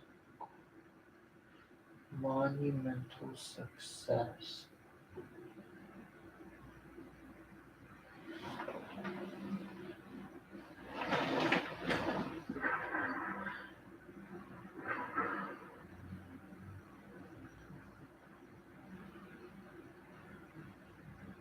You freaking.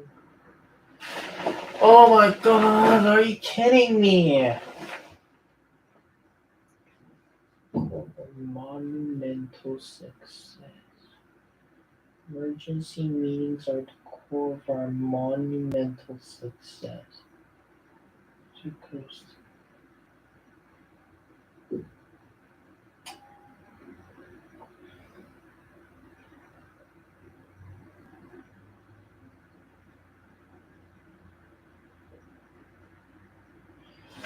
Should I get a pizza?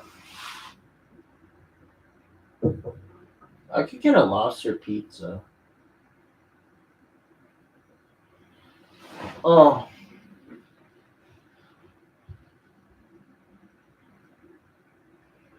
I could get a lobster pizza.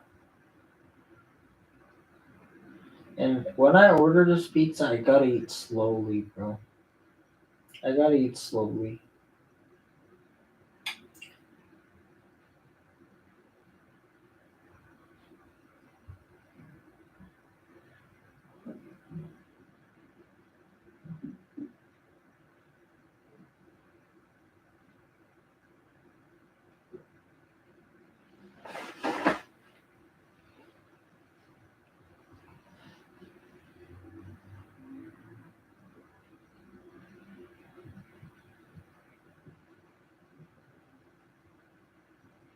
Okay, I'll order pizza.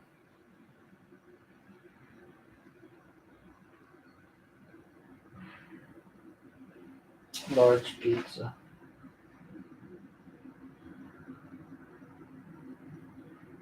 $1,000밖에 안 하는데?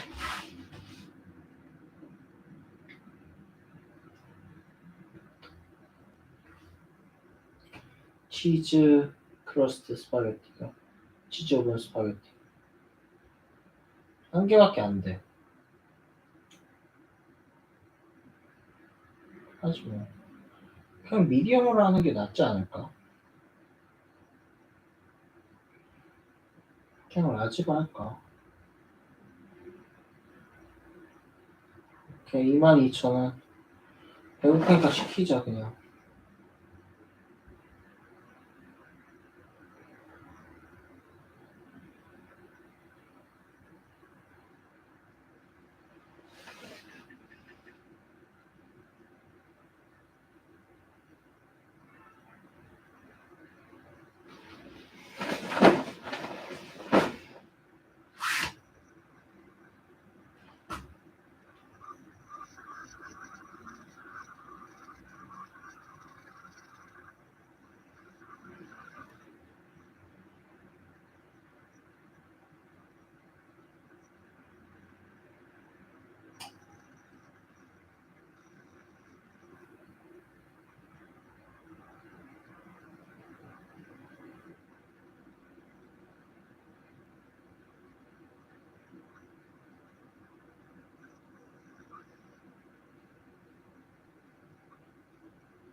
Success. You're talking about mortals.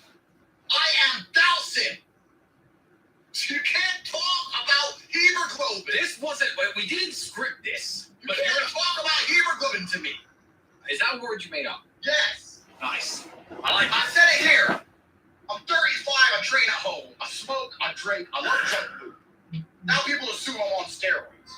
It's literally amazing how being God's favorite confuses Mormons. I'm sorry you dorks need injections and meal plans and powders and give up donuts. I don't. I don't have to do that. I am your superior. Wow. You don't know about me. You don't know about me. Now, I do train. I'm not gonna lie. I do train every morning. Every morning I train. But I train at home. I'm certainly not going to some gym and giving up my life. I'm certainly not one of them gym bros who only trains and does nothing else. I'm certainly not. You know what I'm not doing? Cutting out broccoli, put in little boxes. If I make enough little boxes, maybe I'll get some biceps. There are literally gay porn movies less gay than meal prep YouTube videos. Gay. Super gay. Gay. I don't have to do that. And this is a bad man. So, as part of his breakdown, he also said something which is quite interesting. He was talking about how, because of my elevated levels of free testosterone, and anyone at home wondering how I do it, the actual truth is I live with my brother, I live with my cousin, I live in a very competitive environment. I grew up being a professional fighter in a very competitive environment. I'm competing now with billionaires because I aim to be a billionaire before the age of 40. I live in a very competitive lifestyle. Plus, I got enemies. I'm Tinder swindling. Don't stay on edge. I'm on the edge. There's people after me. My trigger fingers was twitching. And when you live like that, I got enemies. That environment. I'm competing now with billionaires because I aim to be a billionaire before the age of 40. I live in a very competitive lifestyle. Plus, I got enemies. I'm Tinder swindling. Don't stay on edge. I'm on the edge. There's people after me. My trigger fingers was twitching. And when you live like that, when you live on the edge and you're constantly looking around you, it's hard to let your testosterone levels drop because your mind is at war. My mind is at war. So, of course, he doesn't understand how my free levels can be so high because he's in an air-conditioned house. He ain't got no enemies. He ain't having free. Bro, I gotta get through 20 bitches a week. I need it. Your body's only gonna produce what you need. He ain't out here pimping. Of course, my body gives me what I require. Lifestyle is why my free test is so high. So anyway, he made a point which is quite interesting. I'm going to play it for you all. And once again, this is not the guy. It's a good point. He clearly knows exactly what he's talking about. He said hemoglobin like 5 times. So he's smart. I don't know about none of this. He knows blood shit. Yeah, I don't know this shit. The only blood I was interested in is the blood I put on my enemy's face. Watch this. Acromegaly too much growth hormone in adults. I guess this is possible, you know? Like, he's not like a fucking giant necessarily, but I mean, maybe it's worth checking IGF-1 levels. Again, significantly elevated IGF-1. This could be indirectly causing it. Although it would be odd, you know, for a natural pathologist. That's why these are like the weirdest and case scenarios. But they would explain it if you're going to get further elaborate testing to dial in. Because again, even if you have high free T, like that's great and all for like, you know, psychoactive effects, more aggressive, performance-based outcomes a little bit, but there's a point whereby you become a bit more volatile. It's harder to have emotional stability. I don't know, in a more volatile manner, literally, where you are a lot less able to process situations effectively. Did you just call me volatile? You just call me volatile. What do you think of the World Cup situation? It's very funny to watch the Western world try and complain at Qatar like we have some degree of moral high ground. Qataris want to pollute their culture by promoting LGBT garbage to kids. We in the West think that we are the only moral people on earth, and another culture says that we should be promoting LGBT ideals to children on television, and that football has nothing to do with gay sex. So just let it be football. And we're going to somehow pretend we're morally obliged to attack our institutions and their religious things, the things we do. You just call me fucking volatile. Don't call me volatile. I ain't volatile now. You said you were going to do it. Listen, listen, let me tell you something. I agree with it. When you have fire blood like me, and that's what's required to do, you got fire. Yeah, you're volatile. But I have something that he has not encountered. I have something he's not even managed to fathom in his mind. He's known me for a while, and I know the guy. It's not a dick. But he's not looked at me deep enough to understand something. The difference between me and everyone else's fire blood is I am also a genius. I am from genius stock. I'm a Mensa member, verified genius IQ. Our father is one of the best chess players in the world. So not only do I have fire blood, but I also have one of the most powerful minds on the face of the planet. Unmatched perspicacity, indefatigability, compendious, sexy. I have that. So I have my fire blood, along with one of the greatest minds on the planet, which means I don't have to be volatile. I'm volatile when I decide to be volatile. I'm volatile when it's time to empty the clip. When I decide to not be volatile, I'm not. I can do it all. I'm one of God's favorites. So you want to sit there and say, well, maybe he's a bit volatile. I can be. Sure. Knock my door at the wrong time. Sure. But all in all, I know what I'm doing. All right, so while we're on the topic of people accusing us of taking certain drugs when we don't. Wait, I ain't done. What do you mean you ain't done? So, Okay, so before you dislike or report this video based on the title, I would like a chance to explain myself before Twitter starts a crusade to eliminate my channel. This video is not a homophobic rant. This is about the flaws that are prevalent in the current landscape of the mostly online community of the LGBTQ. I have no issues with the concept of transgenderism, homosexuality, and so forth. My issues lie within the community and the vocal minority that seems to insert itself within almost every crevice of the internet and breeds toxicity and hypocrisy. Because we are in a time of history where acceptance of this topic is more prevalent than ever, it's also the most volatile time to talk about it in any light that shines the slightest criticism on any aspect of the community due to cancel culture and the fact that most criticisms are labeled as homophobia, usually because it is rooted in hate or, in a lot of cases, religion, which admittedly, religion does create a lot of homophobia. This is not the case in my situation.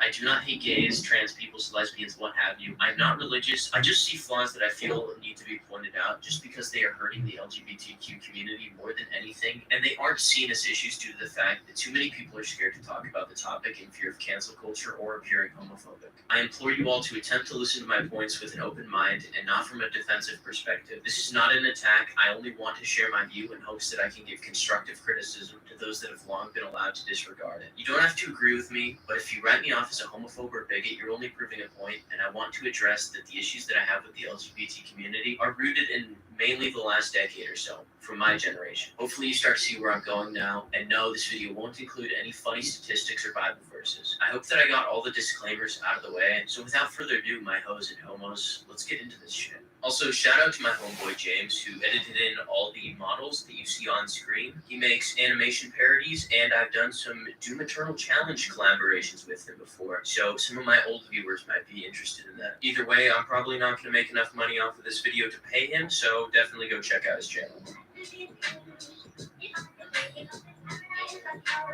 I wanted to talk about this one first because I know that a lot of people will see the hypocrisy of the fact that I'm complaining about or pointing out toxicity, mainly just due to the fact that I'm in the commentary community, which is known for taking things way too far in the realm of toxicity. I want to say that the commentary community, at least the bit that I'm a part of, does not advertise itself as a proud, wholesome community that can be accessed by all ages. I make a point to regularly point out that my channel is not a place for children in hopes that any that might be watching will know that they're not welcome and will hopefully leave to go to a safer place of the internet. I know that the NSFW realm of the LGBTQ community is gatekept for the most part behind warnings, but I'm not talking about that. I'm pointing out that it's almost expected to see members of the LGBTQ community interacting with minors on Twitter in argumentative ways, and I can't even count how many times I've seen somebody with a rainbow profile picture tell a kid to kill themselves because in their childish ignorance they made an over-the-top gay joke and didn't know when to back down, what they were talking about, and probably were just individuals that had yet to develop their own opinions or respect for other people. In their defense, age isn't something that's always publicly available or checked. The only reason I have an issue with this behavior is that people are strapping that rainbow or otherwise flag onto their profile, and when you see these interactions, you can't help but noticing those color patterns, and whether you like it or not, you start building up a mental correlation with rainbow flags and people that are pissed off and telling children to kill themselves, the same way you think about Mormons and relentless door-to-door solicitation. Just like people that fly the American flag and then spew the most egregious bullshit you've ever heard, you start making mental links between groups of people and negative interactions. I feel like if you're going to rep a flag of any kind, you have to have a bit of a filter and stay fairly passive on most topics, just because by using a certain pattern of color and shapes, you are now a spokesperson for a massive group of people, and that massive group of people might not always agree with what you have to say, but now everyone else will now correlate whatever statements that one person had with that group. I may be retarded, but by holding any label, there's a certain amount of responsibility that comes with it if you're putting out your personal opinion with a label attached to it. For its own reasons, I hate labels and could talk about that excessively, but that's a whole nother video topic. I've gotten in more arguments with somebody in the LGBTQ community than any other. 335 맞춤보장 다 골랐다람쥐 참 맞는 내부업 DIY 삼성화재 다이렉트 And not because I made some edgy joke or I made some statement about their gender or sexual orientation. And I was confused on why this certain group of people kept popping up to police my opinions. So I looked into it and I feel like I found out why after being a spectator of internet culture for a few years. Because of the recent widespread acceptance of the LGBTQ community on the internet, this is a good thing, by the way. If I didn't make it clear before, you should accept gay people. It became a trend to defend the community and anything that they did for the sake of acceptance. And from my perspective at least, it became the new moral high ground just to be gay in the simplest terms that I can think of. As a result, it became very easy to justify any opinion in the LGBTQ community, whether or not it was even related to the topics of gender or sexuality. It certainly wasn't all gay people that would do this, and I hate generalizing groups, but unfortunately, the vocal minority creates the public image for any group, and I'll touch on this more later. Back to the point, it became a viable option to win any argument you managed to get into by pinning the label of bigot or homophobe on the other person. This made it very easy for people to quote-unquote win arguments and have the supposed moral high ground, regardless of context or topic. This in turn gave people under the rainbow umbrella the ability to engage in more and more topics with basically a silver bullet in their arsenal. With any tool that you have, you want to use it. So it's in my thought process that this is why I seem to have so much conflict with the community, even when I wasn't seeking out confrontation. The bad part about being able to win any argument is that you get a dopamine hit from winning in any situation. So it becomes chemically rewarding to be confrontational. When you don't lose, you develop a power complex, and what used to just be defending a viewpoint can become power-tripping toxicity. These people can tell themselves that I'm a bigot just for saying this, and guess what? They won. Just like that. No argument that I can make can change their mind. I don't like the LGBTQ community because it easily breeds this kind of character and behavior in some people. And I swear to God, if somebody makes this comment about how other communities and groups have the same thing, therefore it's okay, and I'm aware that more than one group on this planet needs to be self-aware.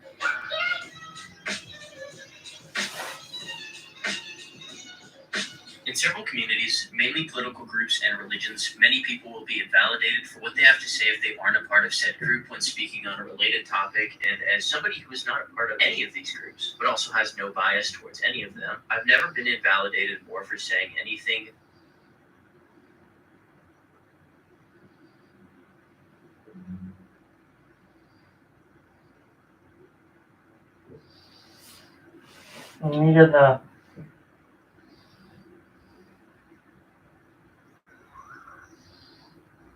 Manila na 20-minute nap.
Oh, I'm so tired.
Oh, I ordered food. I gotta fucking eat, bro.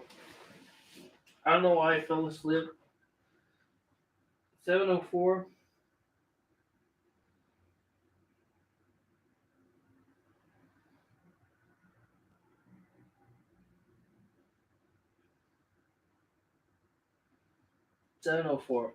Oh, I just fell asleep and I just passed out. I just passed out, bro. Oh. LGBTQ.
I gotta eat, bro. Oh, I'm so tired. I gotta eat. Oh. Oh.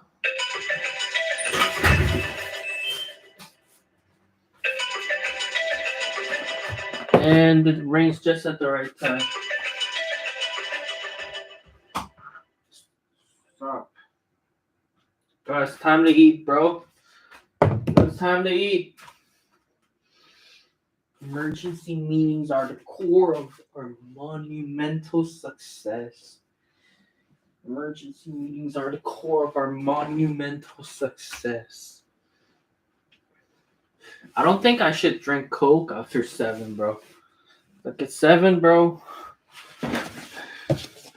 Hey guys, I'm still here. I don't know how long I've been asleep for. I don't know if I was even asleep per se. Oh my god. Why did I order this? Why did I order this bullshit with cheese? With fucking ham, bro. I don't need ham, bro. I don't know why I ordered this, bro.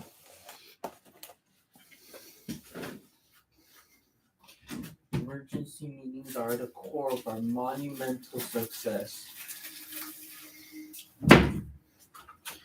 Monumental success.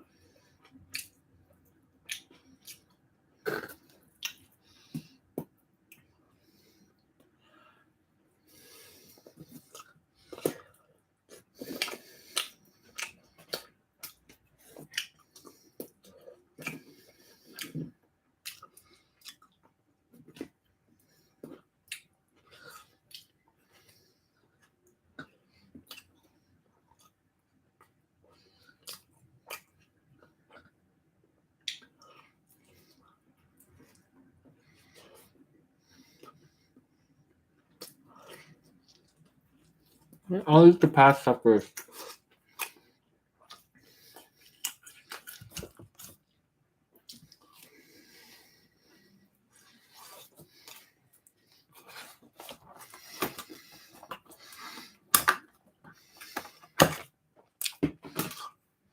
아, 왜 햄을 다 넣어놨냐, 씨, 병신들.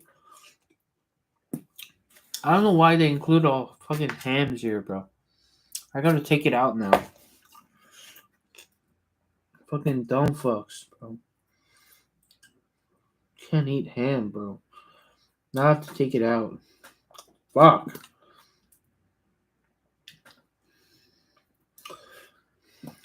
Why'd they fucking include fucking ham?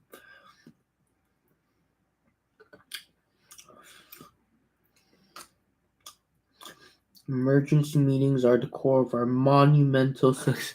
Yo, why does that phrase sound so fucking like funny? That's why they included it, but still. This guy is hilarious, bro. I like dark humor as well, bro. I think that's why people like it. Like, even though people know it's like some of the thing he's saying obviously isn't right 100%. It's this humor that I find people find funny, you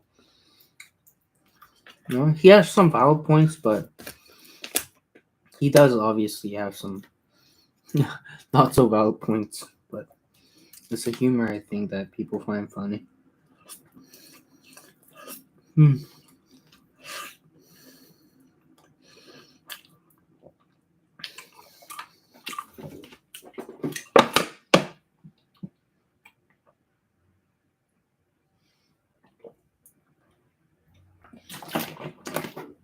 Won't drink Coke after 7.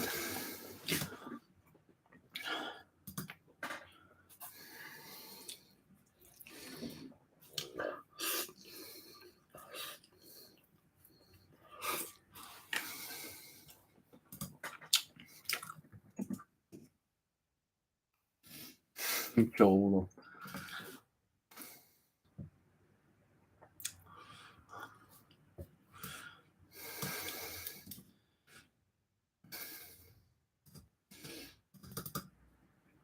Jordan Belfort.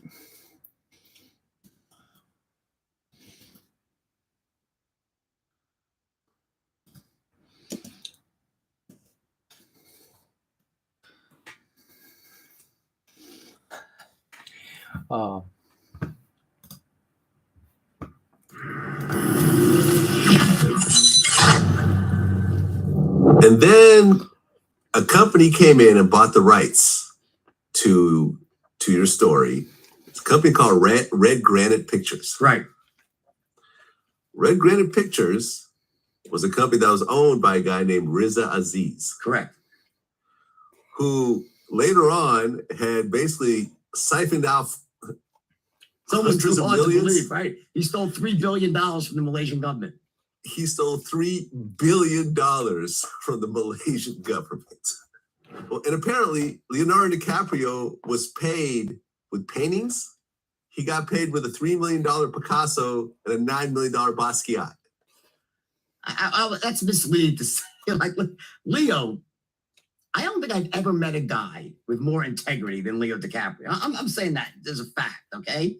Leo is not a guy that would knowingly take money that he thought was stolen. Leo is naive. He's an actor. He's not a financial wizard or anything like that. He's a great guy. He's a humanitarian. He's generous, but like, he didn't know that the money was stolen. No, listen, I had my suspicions very early on, not that the money was stolen, but that they were just milking it from Arab sheiks. I thought they were just like taking daddies and the people's money and just spending it like wild badgers. I had no idea the money was literally stolen out of the Sovereign Wealth Fund. How would you know that, right? That came out many years later.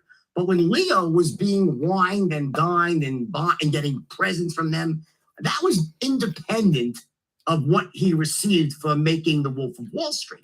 They were giving him gifts. A lot of people give Leo gifts. People give me gifts, right? But Leo was Wait. A $9 million Basquiat is not just a gift you give to someone for having dinner with you, okay? No, it is. It is. From this guy, Jolo, he spent $7 million on Paris Hilton's birthday party. This guy didn't give a shit about money.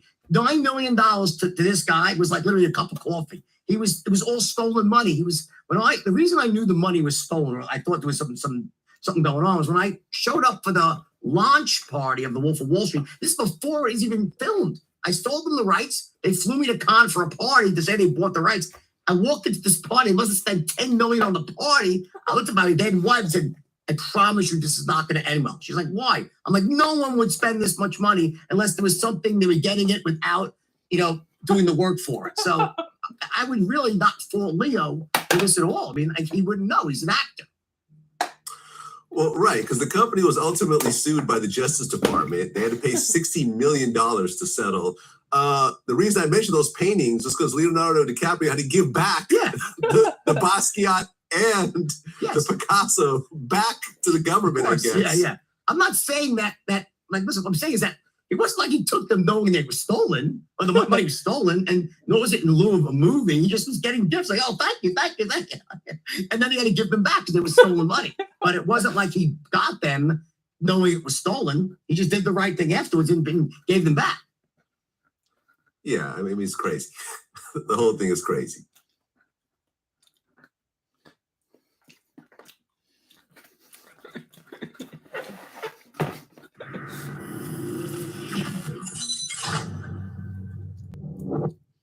During most of the time that you guys were in business, you were being investigated. Correct. Okay. What triggered the first investigation? Mostly bad luck. I mean,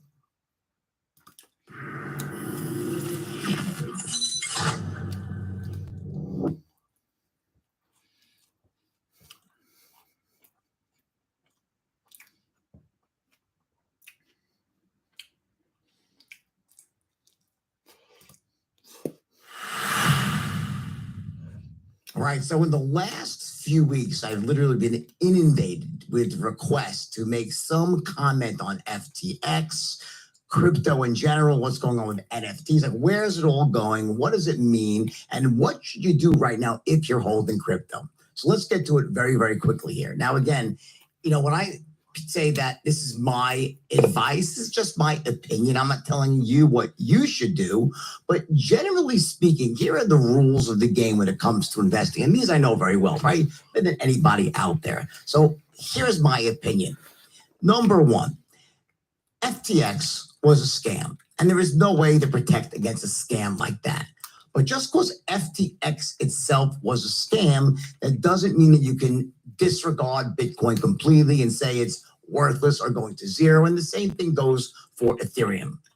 But my point is this: outside of those two coins, Bitcoin and Ethereum, I literally would not be touching crypto right now with a 10-foot pole.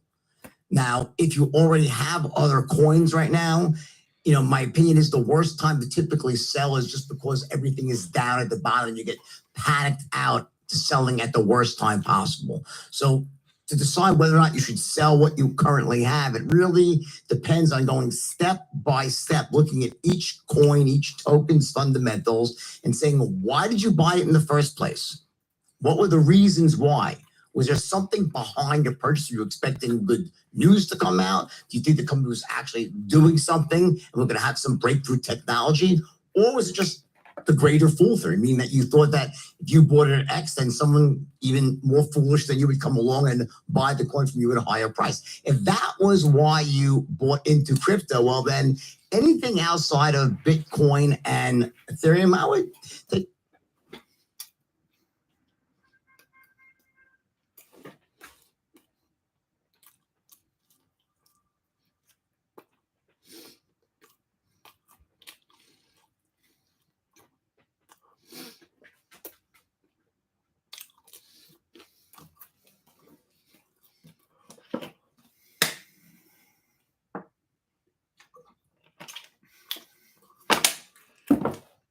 A pretty close look at it and consider maybe selling. And again, this has to be based on what you bought and what you think it's worth right now. Do some analysis, do some research, find out what is any intrinsic value. Is there any problem that this coin or token is solving? Or are we just buying into all the hype and the bullshit and hoping that it will continue to go? Because if that's the case, honestly, chances are most of these things are not going to ever come back.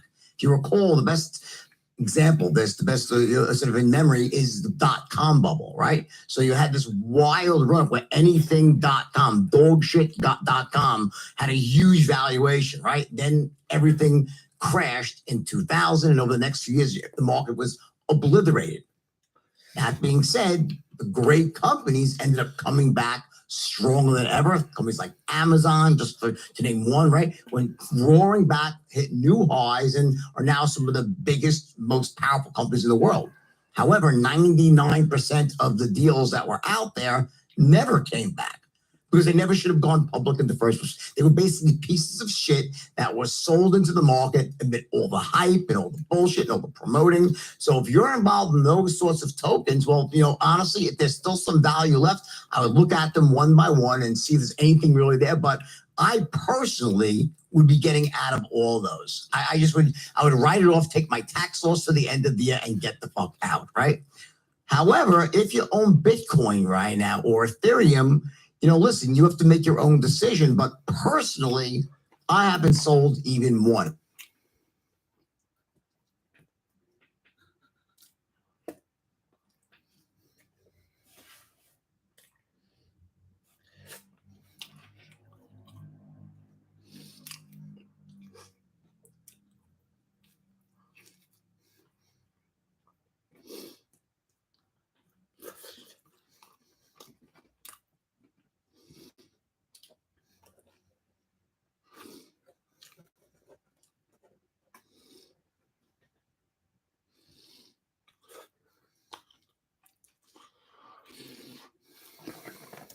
And I'm buying more. That's not to say that I don't think it's going low, because I do think it's probably going to go a bit lower in the short term. So I'll keep buying it likely on the way down. But I believe in the long term that if you hold these coins for 5 or 10 years, I believe those two have an excellent shot of being substantially higher than where they are today. That's just my opinion. So take that for what it's worth. More importantly, though, if you're buying Bitcoin or Ethereum, it should represent a very small portion of your overall investment portfolio. In other words, I wouldn't recommend that's where you should be investing your money. To me, the best investment out there is to buy the S&P 500. Go to Vanguard or one of the other really ultra low cost mutual funds or ETFs and put the bulk of your money in that. So don't look at Bitcoin as like your savior is going to be the bulk of your portfolio. I think that's really asking for trouble. So I would limit that if you're very aggressive, even if you're very aggressive, to 10% of your portfolio. And the rest of it should be in really S&P 500, a little bit in a bond fund. Anyway, I'm writing a book about this. It will come out next year, I think in the summertime. But for right now, the most important thing to remember is that when you're deciding whether or not to sell something that you already own, you have to go back to the time that you bought it and say, what were my reasons why? Why did I make this purchase? And based on those reasons, you say, well, is that reason still intact? Does it still make sense? Are the fundamentals I thought were there, are they still there? Or was I wrong? Did I buy into something that was just pure hype and bullshit and there's simply no reason to hold it? If that's the case, then you want to sell. 99 or 100 times you don't want to sell, right? Maybe there's one small exception, so nothing is ever in stone, right? But the point is that you can't just say, I don't want to sell because it's down. I don't want to take the loss. That's the worst thing that you could ever do. The key to this decision is to go back to the time that you originally made the purchase and ask yourself, why did I buy it in the first place? It's still and then frozen. See, are those reasons still there? Or has something changed? It's fucking frozen. The reason that you bought, let's say, Bitcoin back when it was 40,000, if those reasons are still there, because you think that over the next 5 or 10 years, that due to the scarcity, due to its utilization as a store of value, that you think that over time, as institutions step in, it's going to go much higher. Well, guess what? It's a far better buy now at 16,000 than it was at 40,000. So you might consider buying more slowly. But remember, when you buy, you can't be buying for the next 3 months or 6 months. It doesn't work. These are ultra long-term investments. That's what you have to think about here is buying and holding for the long term. And again, it wouldn't be my number one investment, but if you want to buy some, I would limit it to under 10% of my overall holdings. This is the money that you can essentially speculate with. You can afford to lose it, right? And I think it's a pretty good bet that right now down here, if you buy Bitcoin or Ethereum, chances are it will be substantially higher in 5 to 10 years now. Actually, a lot higher, I believe. I'll just have one Coke sip.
In fact, if you asked me, I think I was asked when Bitcoin was 50,000, where did I think it was going? I said, it's going to 100,000, I think, or to 20,000. Like I said, no one knows where it's going over the short term.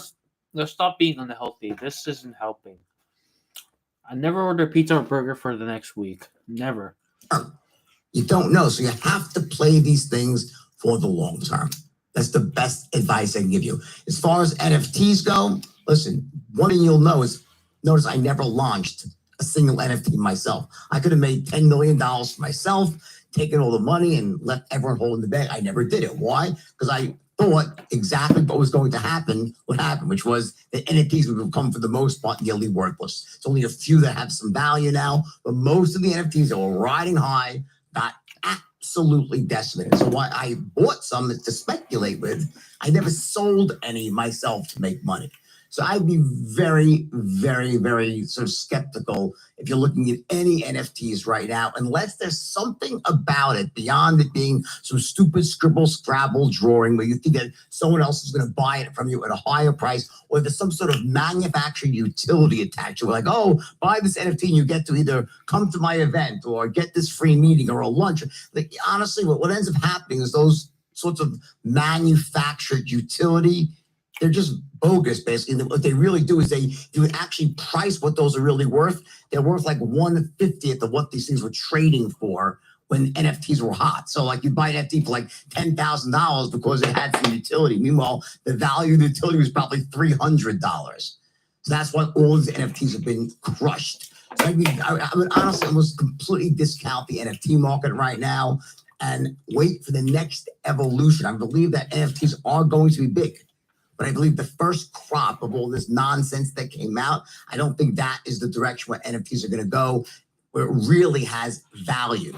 So NFTs, digital ownership, that has got massive value at some point in time when you see a pathway that makes economic sense. Right now, the stuff that was out there, it made no fucking sense. It was a joke, right? So I would steer clear of it until you get some clarity behind what NFTs really are, in a sense that, like, what function are they going to serve in the next evolution of these, and what is the value based on that? All right. So everyone, take care. Have a great holiday season. If you're down, you're holding Bitcoin, Ethereum, listen, it is what it is, but don't just sell because it's down. Analyze the situation. Look back when you bought it, why did you buy it, and ask yourself the simple question: do those reasons still hold water? If they do, and you believe even more, you might want to even add to the investment. If the reasons you bought it no longer make sense, then don't be emotionally bound to the investment. Like, oh, I don't want to sell because I do that. I'll take my paper. It's only a paper loss, right? No, it's a real loss. You get it? It's marked to the market. Even though you haven't sold yet, it's a real loss. So the best to take that loss now before the end of the year, write it off and move on, learn from the lesson and try again. And again, this is just... I put this in warm water and look how well it's peeling. I don't like this pizza. Why did I even fucking order this dumb fuck? I don't want to eat this shit anymore, bro. I feel nauseous already.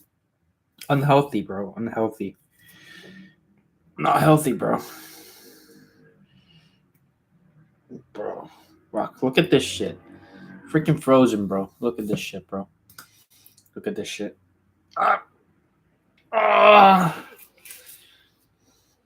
Frozen. Frozen orange.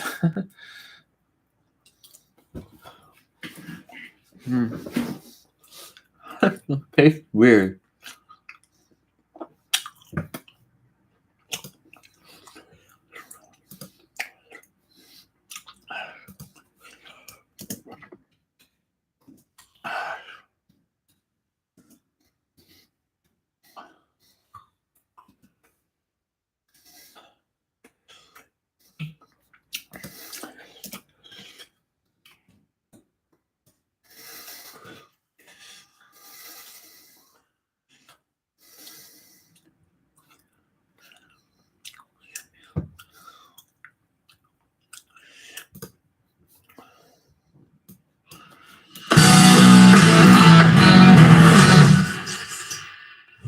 This morning I was on my balcony and I had a thought, and I would love to hear your answer. So I had a thought, and I was starting to explore. If you lost everything today, like these guys are gone, the cameras are gone, the podcast is gone, you have you have your network, you have all your knowledge, but you have $0.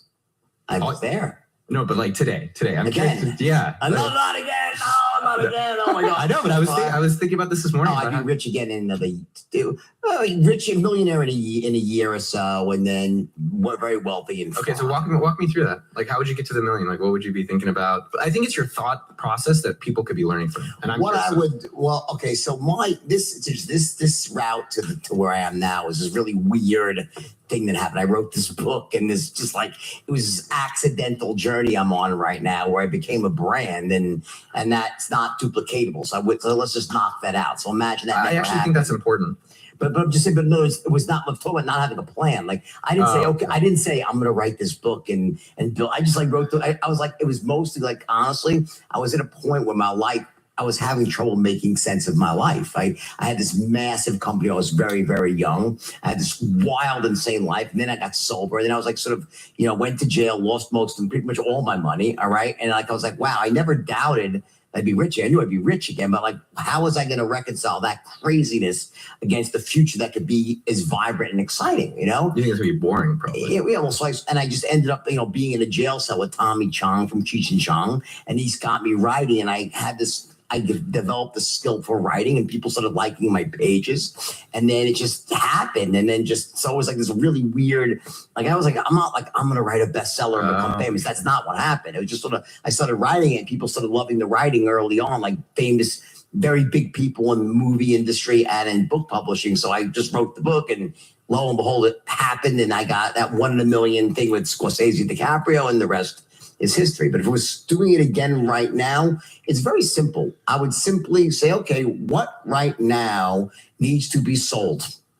Meaning there's always something of the moment. There's always whatever the latest thing, whether it's solar panels 1 year, it's mortgages another year. Like when there's the refi boom, there's the solar boom. There's anything there's out there, I could do better than anybody else when it comes to selling. And I can train people to do the same. So it's immediately go out there, become the top producer the first day. The top producer at any company I went to, break the records the first day. They'd say they would instantly offer me a partnership to help them build the company, and I would have my own company again in a matter of months.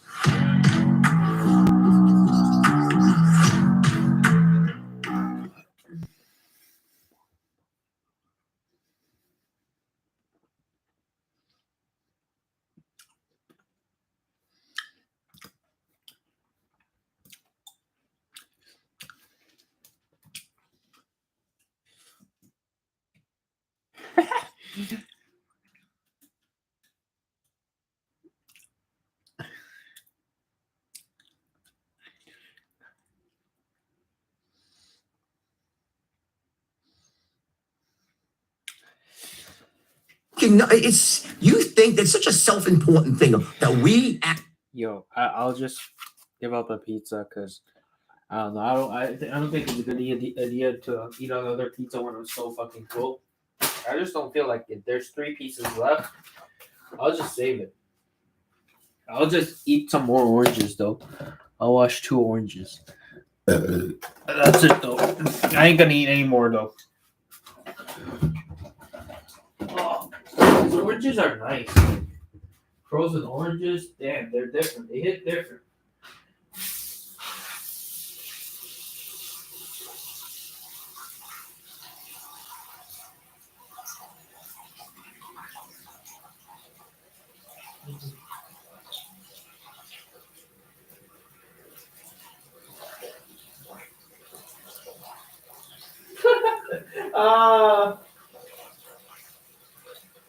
Chill little Perry Wilson. Oh my god.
Actually, as human beings, the fucking volcano erupts.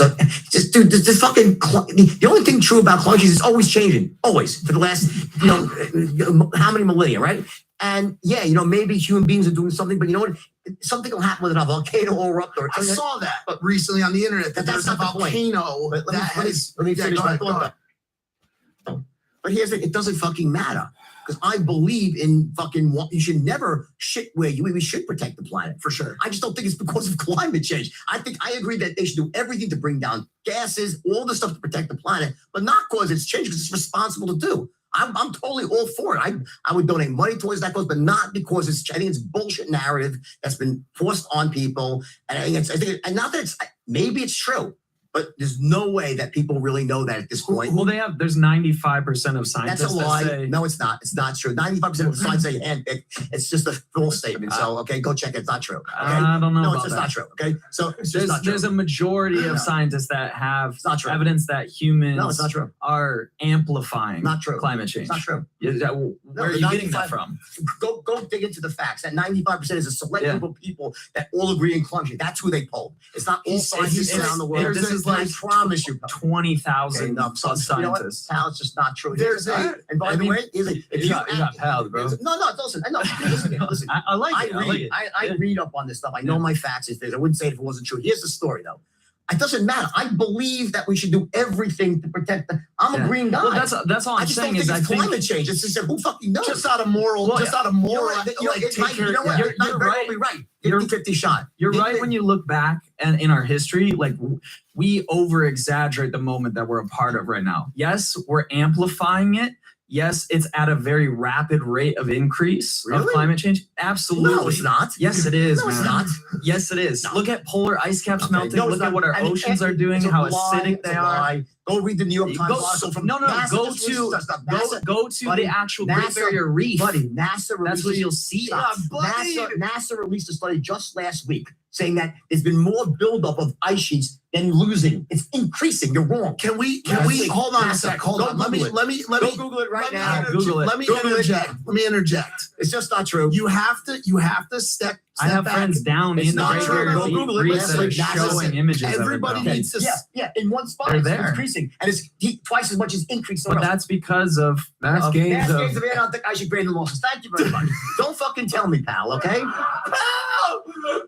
I don't know what you're talking about. You're reading one article. This is from but to what, his- 2015? Dude, Oh shit! You said this just came out. Oh no, Spencer, No. the details. So don't shit talk me when No, you haven't even done your facts. No, it's been. This is one article. There's tons of them. Okay. Yeah, but Just came out also- again last week. Also, I mean that's Let's okay, this is one let's all source. step back for a second. I want to say something. Dude, you can't. There are equal sources on both sides of the spectrum. I'm not saying you're things. wrong.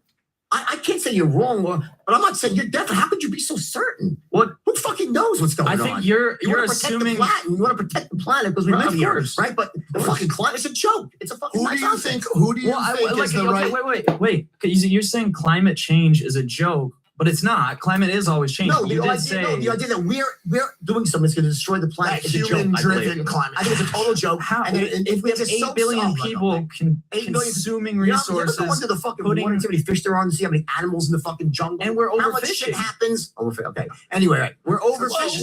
That's like a known- Well, listen. To Spencer's The amount of point, overfishing a lot that of we're this doing stuff- is destroying ocean life. Okay. You So- know what?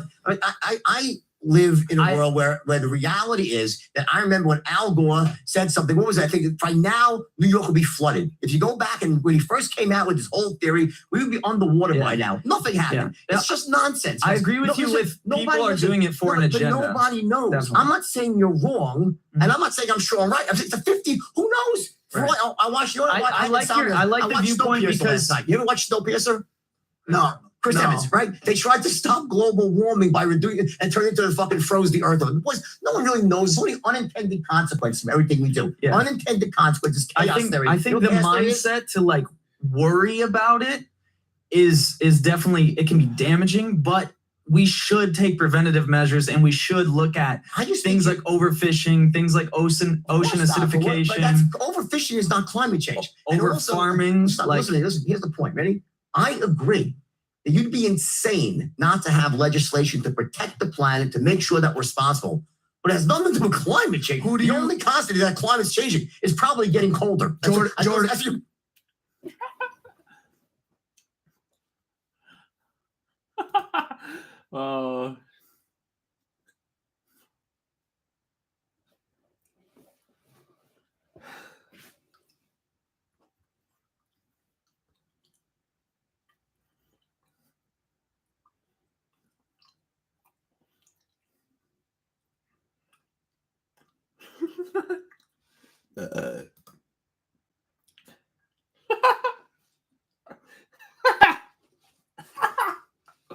Oh, what is this shit, bro?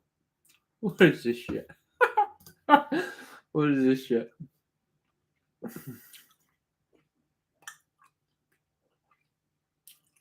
It's good to just like slide on your like kind of lick it like it's a candy. Did you have Jordan Peterson's daughter living with you? Okay. Okay, I heard that from somewhere. I didn't know. She wasn't living with me. She came to visit me in Romania. Oh, okay. All right. Do you know what's happening with him? Everyone was worried about him. I mean, everyone who listens to this show. Yeah, I do know what's happening with him. So I don't want to say any more than what she said publicly. I think she's already said this publicly. Okay. So he started taking an anti-anxiety drug when his wife got ill, and then he's really struggling to come off the drug. He's addicted to the drug and stuff with his head. Yeah. And I was kind of saying to Michaela, because she came out to visit me, and we don't have to tell a story of what happened there. Everyone can come to their own conclusions. But I was kind of like, you know, cheeseburgers. Yeah, They watch House together. I say I'm a fan of your father. He's a good guy, but you're preaching mental toughness, and then you're taking a drug to change your mind when things get hard in life. And I'm super against that as an individual. I'm super against like antidepressants and things. I know some people say they help them and they work. Maybe they do, but the idea of taking a pill that changes the way my mind works is scary to me. Me And too. I think it's always better to have your own mind as it is before you start taking fucking pills. Yeah. And that's what's happened to Peterson now. He can't come come off these pills and he's a complete mess. He's suicidal. He's all completely fucked up. So it's like, yeah, but I don't know why you start taking them in the first place. Like, just, yeah, life gets hard and bad things happen, but you just have to have that kind of frame where you deal with it. I took pills back in the day when I first saw the psychiatrist in the States when I was in 8th grade. And then I took it, didn't take it the whole time. Only took some like Haniak off just for my nasal ingestion, but nothing like psychiatric drugs. Then I came here, and back now I've been taking some pills administered by this fucking doctor at Chungangdae, and some other pills by in Kane Byungwon, and some like sleeping pills. I took them, but I was still depressed. I was off pills, but now I feel less depressed than when I took the pills, but I'm still depressed as fuck. I don't know. Maybe the drug wasn't right. Drugs aren't really good. The pills aren't really bad, bro. Maybe I should just not take it, you know? It is what it is, you know? Yeah, I had that opinion too. Like, yeah, man, I mean, I feel bad that you're addicted to these things, but you've been telling people how to change their lives, and it's kind of fucked that this is like, that's a little bit fucked that you've done that. He has an education. He has an education in how you should deal with things in a healthy manner, and he should have the tools. And I'm not, I'm not in his head. Telling people, I'm not in his head. This is my point. Yeah, But, This is the thing, and this is what I'm saying to her. And she was like, "Oh, but he's really struggling." And me and her had a semi-argument because my point was, listen, there is no person alive, you, me, anyone else, who's going to enjoy a life without any kind of hardship. Everyone we love is going to die, or we're going to die first. Like, welcome to the real world. And the reality.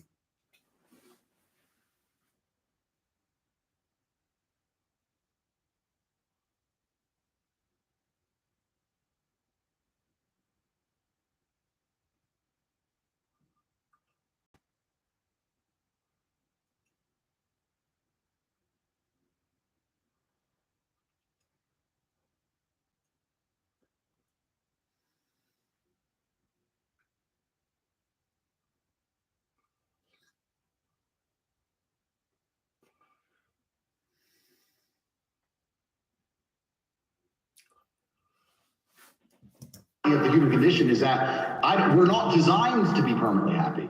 I think this is one of the biggest problems with the world nowadays, is that everyone has this idea that they should be happy. I fucking think so. This whole idea that you should be permanently happy is false, and that's why people end up on these drugs, because I don't understand why I'm not happy, because you're not supposed to be happy all of the time. Welcome to the real world. You're a human. It's perfectly fine to get pissed off, but you should just deal with it as an adult.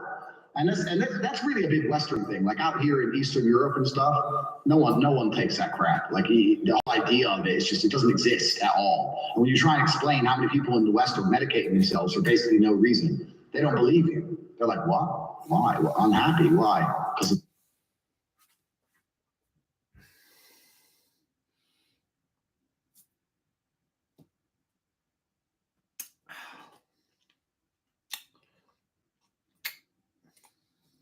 their job. Well, everyone has stress at work. I'm like, yeah, I know, but it's just a different mindset. So yeah, and he's now a horror story of it, because like you said, he's supposed to have all the tools, and he started taking them, and now he's trying to slit his own wrists. So crazy. What was he taking? Benzos? I can't remember the name of the drug. It was some anti-anxiety drug. I don't really know anti-anxiety drugs. And this is another thing I was talking to Michaela about, because she was telling me about all these other different. She was very, very specific with her conditions, like anxiety and this kind of disorder and that kind of anxiety disorder. She was very, very specific. And I was telling her a story. So because her and her father have analyzed the mind so much, they think they understand it to such a point. And it reminded me of a story when I was a fighter. The other guy at the gym who was as good as me, he went to university to study osteopathy or something. And when he started learning a lot more about the human body, every time he'd get hurt, he'd start saying, damaged. He'd be very specific with what he's damaged and all this shit. And I was like, bro, the old you would just get on with it. You get hurt and you just fight. Yeah, you get bogged down. Now you know what it is, and you're being very specific about it, and now you're like adjusting your training to not hurt this tendon. And it's like the more you analyze it, the bigger of a pussy you become. Does that make sense? Yeah, it does make sense. It does make sense. It's like giving the pain a personality. It's like giving your hardships. It's like creating a monster out of something that was just part of life. Well, and people giving it a personality.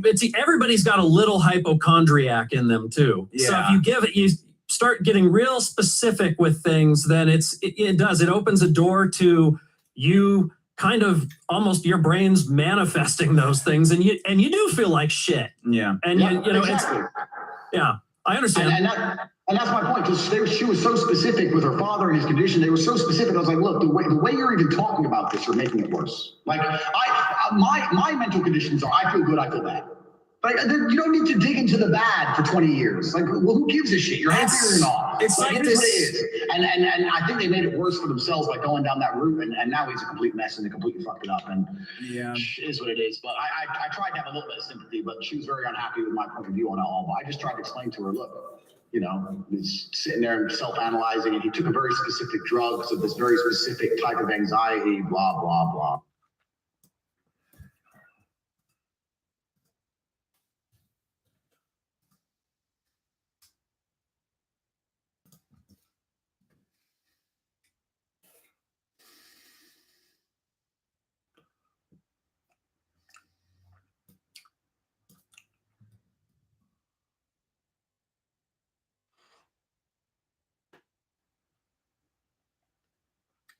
Oh.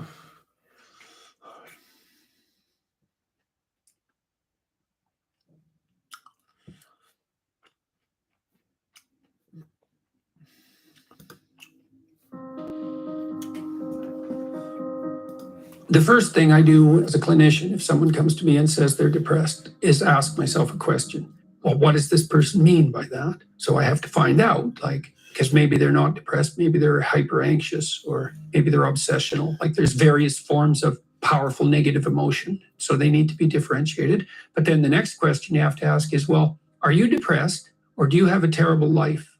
Or is it some combination of the two? So if you're depressed, as far as I can tell, you don't have a terrible life.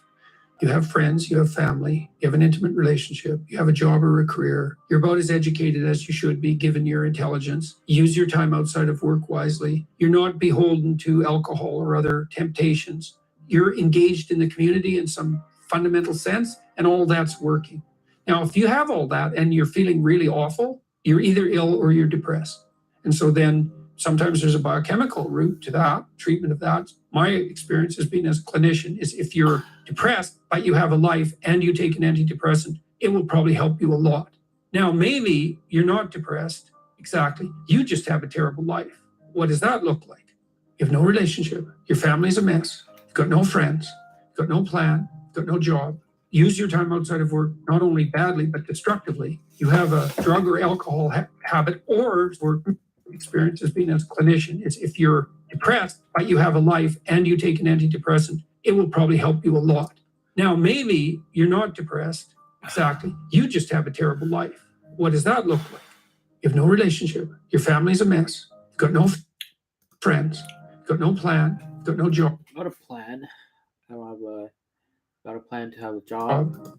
I don't have the first three as of the moment. Use your time outside of work, not I'm trying to get better time management. Not only badly, but destructively. You have. I don't do drugs or alcohol outside of psychiatric drugs that I'm potentially going to take soon. Have a drug or alcohol habit or some other vice, pornography addiction. You are completely unengaged in the surrounding community. You have no scaffolding whatsoever to support you in your current mode of being or you move forward. And then as a therapist, well, you do two things. Well, if it's depression, per se, well, like I said, there's sometimes a biochemical route, a nutritional route. There's ways that can be addressed. It's probably physiological if you're, at least in part, if you're depressed, but you have an okay life. Sometimes it's conceptual. You can turn to dreams, sometimes to help people, because dreams contain the seeds of the potential future. And if your person is a real good dreamer and you can analyze dreams, that can be really helpful. But that seems to be only true for more creative people. And for the people who just have a terrible life, it's like, okay, You have a terrible life. Well, let's pick a front. How about you need a friend, like one sort of friend. Do you know how to shake hands and introduce yourself? I'll have the person show me. So let's do it for a sec. So it's like this. Hi, I'm Jordan. And people don't know how to do that. And then they can't even get the ball rolling. For the listener, Jordan just gave me a firm handshake. Yeah, as opposed to a dead fish. You know, and there's these elementary social skills that hypothetically, if you were well cared for, you learned when you were like 3. And sometimes I had lots of clients to whom no one ever paid any attention. And they needed like 10,000 hours of attention. And some of that was just listening because they had 10,000 hours of conversations they never had with anyone. And they were all tangled up in their head. And they had to just, one client in particular, I worked with this person for 15 years. And what she wanted from me was for me just to shut the hell up for 50 minutes, which was very hard for me. And to just tell me what had happened to her. And then what happened at the end of the conversation, then I could discuss a bit with her. And then as we progressed through the years, the amount of time that we spent in discussion increased in proportion in the sessions until by the time we stopped seeing each other, when my clinical practice collapsed, we were talking about 80% of the time. But she'd never been attended to properly, ever. And so she was an uncarved block in the Taoist sense, right? She hadn't been subjected to those flaming swords that separated the wheat from the chaff. And so you can do that in therapy. If you're listening and you're depressed, I would say if you can't find a therapist, and that's getting harder and harder because it's actually become illegal to be a therapist now because you have to agree with your clients, which is a terrible thing to do with them, just like it's terrible just to arbitrarily oppose them. You could do the self-authoring program online because it helps you write an autobiography. And so if you have memories that are more than 18 months old that bother you when you think them up, part of you is locked inside that. An undeveloped part of you is still trapped in that. That's a metaphorical way of thinking about it. That's why it still has emotional significance. So you can write about your past experiences,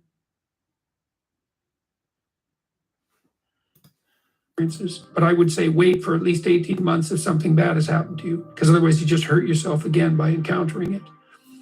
You can bring yourself up to date with an autobiography. There's an analysis of faults and virtues, like the present authoring, and then there's a guided writing exercise that helps you make a future plan. That's young men who do that could go to college. Young men who do that, 90 minutes, just the future authoring, 90 minutes. They're 50% less likely to drop out. That's all it takes. So dude, why does this Jordan Peterson dude sound fucking depressed as well? What the fuck? I need the opposite. I need the fucking energetic person to get out of depression. This guy sounds fucking depressed, and you taste the opposite, bro. What the fuck?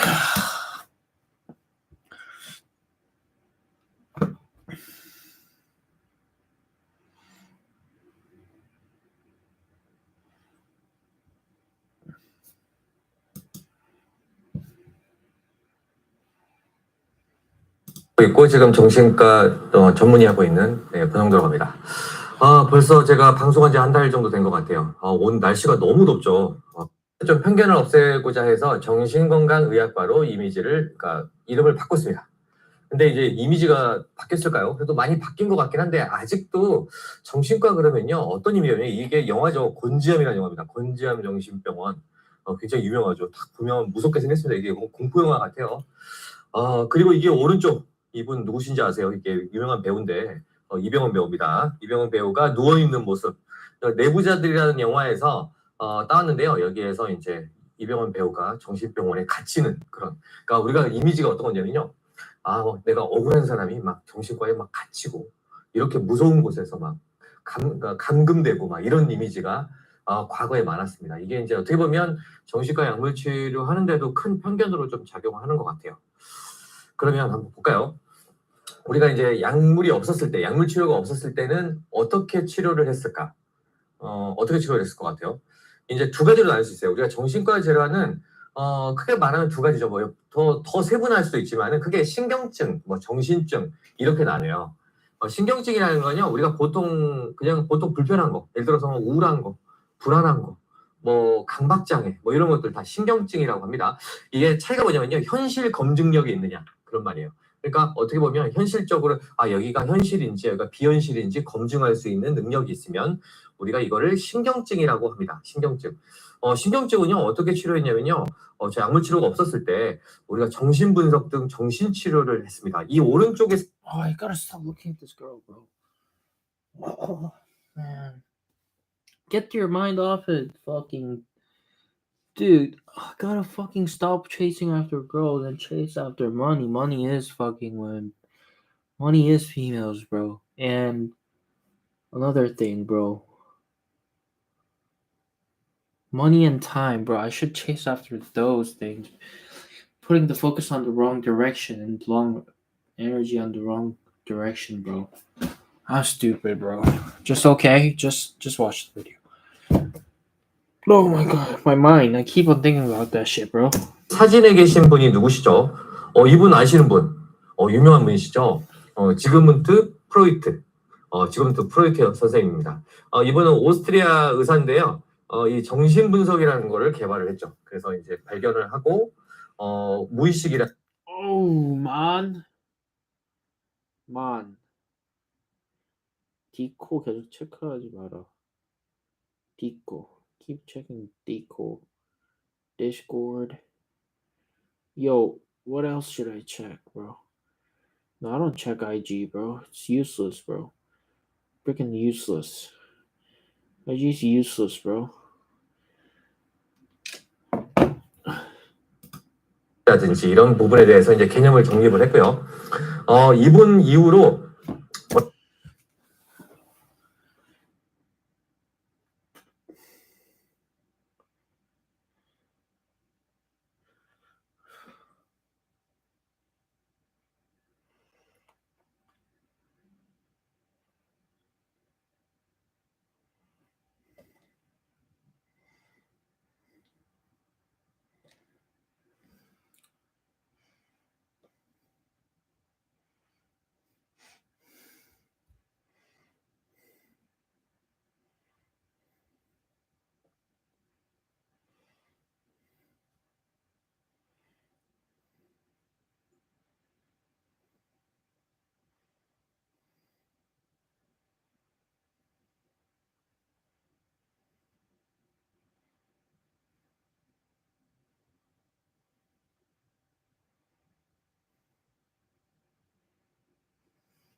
어떻게 됐냐면 신경증에 대해서 굉장히 많은 연구가 됐어요. 그래서 신경증은 무의식을 어떻게 잘 작용을 해서 작용하고 있는 건데 이것들을 잘 끄집어내서 잘 하게 되면은 좋아질 것이다 라고 했던 게 이제 우리 프로이트 선생님의 어떤 이론이었습니다. 이걸 정신분석 이론이라고 그러죠. 정신분석 프로이트 선생님 사후에도 어떻게 돼요? 계속 이제 발전해 나가죠. 여러 가지 이론들이 생기게 됩니다. 그래서 하는 거고요. 우리가 이걸 보통 정신치료라 그러죠. 이런 것들. 그러니까 소위 말해서요. 말로 치료하는 건 다 정신치료라고 보시면 됩니다. 그래서 정신치료 분석 여러 가지 기법들이 있겠지만 근데 이거는 생각보다 고가 치료입니다. 왜 고가 치료인지 이게요.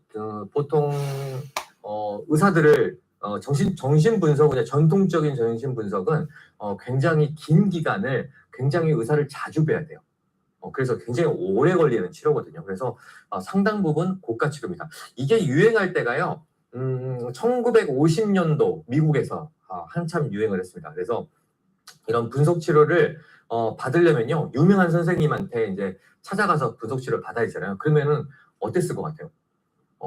그 유명한 선생님이 몸값이 굉장히 비싸겠죠. 그래서 아무나 받을 수가 없었어요. 어떤 사람이 받을 수 있었을까요? 돈이 굉장히 많은 사람.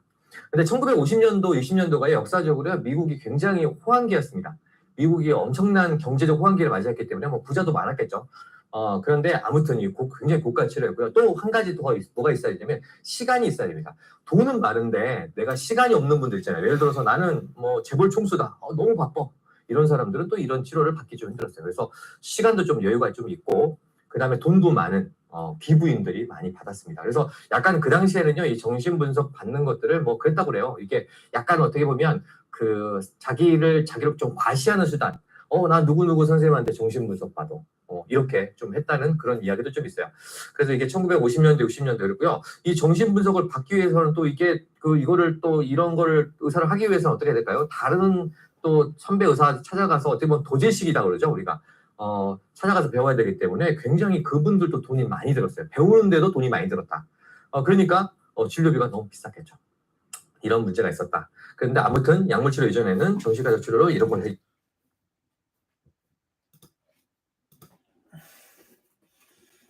이용했다라는 거를 제가 좀 잘 간단히 설명드렸고요. 그러면 그 다음에 이제 뭐냐면 이거는 뭘까요? 이제 정신증을 어떻게 치료해줄까요? 정신증은 이거 약물치료 전에는요. 고대 예를 들어서 우리가 정신증이 그러면 정신증이 신경증이든지 우리가 말하는 기원전 3,000년, 4,000년 전에 있었을까 없었을까요? 당연히 있었겠죠. 그 당시에도 그런 문헌들도 많고요. 이런 기록들도 굉장히 많습니다. 그래서 가진 노력을 다했어요. 이 정신증을 어떻게 좀 치료할까? 그 전에는 약간 종교적인 이유로 많이 치료했죠. 이게 마귀가 들렸다, 악마가 들렸다 이렇게 표현을 했고요. 그래서 좀 부정적이네 아직까지도. 이 병신 같은 새끼들이. 그러니까 부정적으로 왜 이렇게 부정적으로 하지? 물론 양이 좋은 건 아니지만 치료 수법 따라 다를 수도 있겠지만 왜 이렇게 부정적으로 하냐? 마음에 안 드네. 종교적으로 그렇게 하려고 했고 그 다음에 나중에는 어떻게 되냐면 치료보다는요 사실은 격리나 수용의 개념이 강했어요. 그리고 그 후로도 요상한 치료들을 굉장히 많이 시도를 합니다. 수치료에서 물에 담그기도 하고요. 그 다음에 인슐린을 많이 넣어가지고 인슐린 혼수요법이라고 그러죠. 하고 전기 이게 뇌에 자극을 주기도 하고 뇌 수술도 하기도 하고 여러 가지 치료를 했는데 어땠을까요? 다 효과가 별로 없었어요. 생각보다 사망률도 높고 굉장히 어떻게 보면 비인간적인, 비윤리적인 그런 치료를 하게 됐죠. 정신과적 이미지가 좀 안 좋아진 게 사실은 신경증보다는 정신증 때문에 되게 좀 그런 것 같아요. 정신증을 격리나 수용의 개념으로 봤기 때문에 과거에는 이거를 치료한다기보다는 그냥 가다 놓는 거, 그냥 사회화 분리시키는 거 이렇게 됐던 거죠. 근데 이게 사실 약물 치료가 나오고 나서부터 완전히 좀 상황이 좀 바뀌게 되는데 아무튼 약물 치료 이전에는 이렇게 치료를 했다. 여기 오른쪽 사진 보시면은 좀 무시무시하죠. 이게 이제 폭력성을 띠고 있는 환자들을 이런 시설에다가 이렇게 좀 어떻게 보면 좀 감금시킨 거라고 해야 되나요? 이게 묶어놓은 강박시켜 놓는 듯한 그런 기기가 되겠습니다. 그리고 여기 보면 이 영화 아신가요? 이건 매트리스라는 영화인데요. 여기 보면 빨간 약, 파란 약. 레오가 뭐 먹죠? 빨간 약 먹죠. 빨간 약 먹었네. 이제 나중에 이 빨간 약하고 비슷한 약이 하나 나옵니다. 그래서 빨간 약이 그냥 상징적으로 색깔하고 이게 파란 색깔이지 어떤 양리적용을 하는 것 같지는 않아요. 아무튼 여러분들 입장에서는 빨간 약 드시겠어요? 파란 약 드시겠어요? 글쎄요. 저는 그냥 파란 약 먹을 것 같긴 한데 아무튼 레오는 빨간 약을 선택을 했습니다. 이렇게 빨간 약이 뭔가 좀 무시무시한 느낌 있잖아요. 빨간 약 그러면. 그래서 이 빨간 약이 왜 무시무시해졌는지도 나중에 좀 설명을 드릴게요. 그러면 잠깐 좀 댓글 좀 읽어볼까요? 댓글 위에 하나 있었는데, 아까 정신증하고 조현병하고는 같은 말인 거죠? 라고 하셨는데, 정신증하고 조현병은 어떻게 보면 같은 개념이긴 한데요. 정신증이 상위 개념이죠.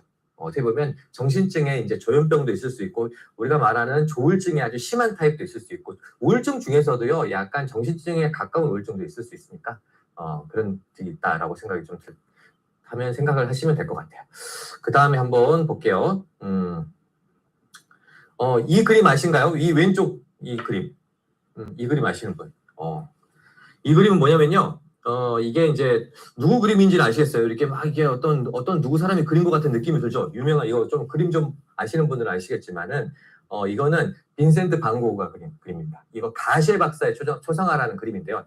이 가셰 박사라는 사람이 이게 그림도 조예가 굉장히 깊었고요. 그 다음에 누구냐면 반고의 어떤 주치 정도로 활동했던 사람이에요. 근데 이 사람이 이게 재밌는 게 이 그림에 대해서 좀 설명을 드리면 이 그림이요 버전이 두 가지가 있습니다. 이 첫 번째 버전이 있고 두 번째 버전이 또 있어요. 이거는 첫 번째 버전이고요. 이거를 먼저 그리고 나서 이제 가셰 박사한테 줬더니 가셰 박사가 그래요. 나는 이 그림보다는 좀 더 부드럽게 좀 그렸으면 좋겠다. 이거 너무 더 딱딱한 것 같다. 너무 해서 나중에 그림 하나를 더 그리거든요. 이제 그거를 이제 그러니까 이게 반 고흐가 이거를 한 개 더 그린 이게 두 가지 버전이 있다는 걸 알고 계시면 좋을 것 같고요. 이 두 가지 버전 중에서요. 두 번째 버전은 지금 현재 프랑스 파리에 있는 오르세 미술관에 지금 전시되어 있습니다. 저도 한번 가서 봤는데요. 한번 보시면은 이 그림이 자세히 보면 좀 다릅니다. 근데 이 첫 번째 버전 그림 있잖아요. 이 첫 번째 버전 그림이 재밌는 게 아직까지 지금 이 그림이 어디 있는지를 몰라요. 실제적으로는 어디 있는지 대충을 알 수 있는데 세상에 지금 나오지 않고 있습니다. 그 이유가 뭐냐면 이 그림이 한 1,000억 정도의 경매에 팔렸었거든요. 근데 그게 이제 일본인 재벌이 사가져가지고 그걸 같이 죽을 때 무덤에 묻었다 그런 소리 많아요. 그래서 지금 세상에는 이 그림을 볼 수 있는 게 없습니다. 그래서 사진 정도만 남아 있는 거고요. 이 그림에서 제가 왜 그림을 갖고 왔냐면 이 가세 박사의 그림에서 이 풀이 있잖아요. 이 풀이 조금 재미있는 풀이에요. 이게 디지탈리스라는 풀이거든요. 디지탈리스 이게 뭐냐면 이게 심장병에도 좀 쓰는 거예요. 원래 이제 과거에 이 디지탈리스를 뭘로 썼냐면 심장병에 많이 써서 심부전 환자 등 쓰면은 심장 기능을 좀 강화시키는 역할을 했어요. 이게 이제 서양에서 나오는 어떻게 보면 한약 같은 겁니다. 이게 풀뿌리 한약 같은 거고요. 이것들을 서양 사람들이 많이 썼는데 이게 또 양리작용 중에서요. 약간 우리가 보는 조증에 항조증 역할을 좀 했대요. 그래서 예를 들어서 지금 이제 우리가 추측하고 있는 거는 빈센트 반 고흐가 약간 양극성 장애, 조울증이 아니었을까라고 추측을 하고 있는데 그거에 조금 효과가 있지 않았을까라는 그런 그래서 이 풀이 같이 나와 있는 사진이 아니 그 그림이 지금 나와 있습니다. 오른쪽 거는 뭐냐면요. 이거 뭐 꽃 같잖아요. 이게 뭐냐? Hold on. Let me check on this dude on Instagram, bro. Jeremy Thorpe.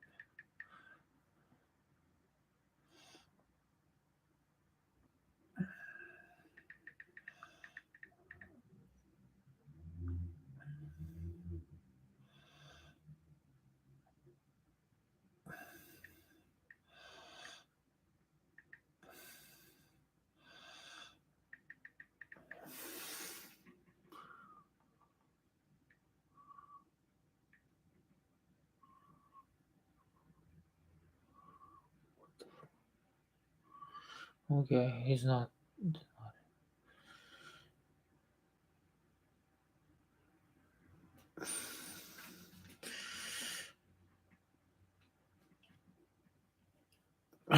Maybe.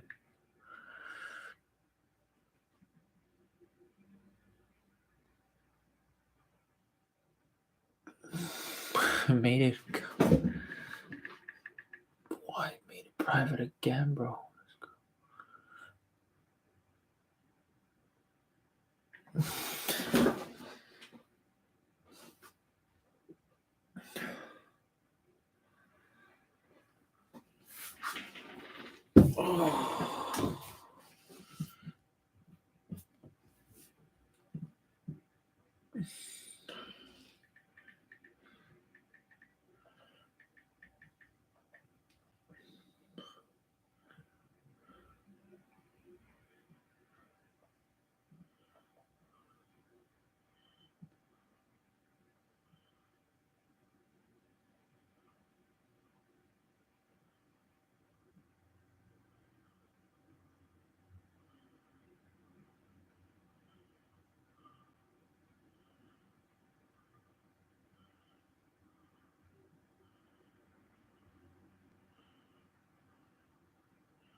It's another girl.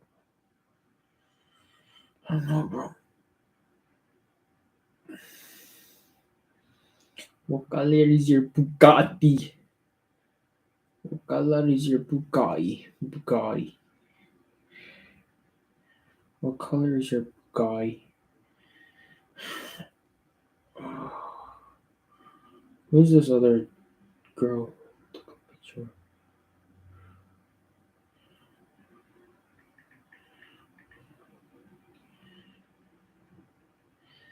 Wise man once said I took the walk too long.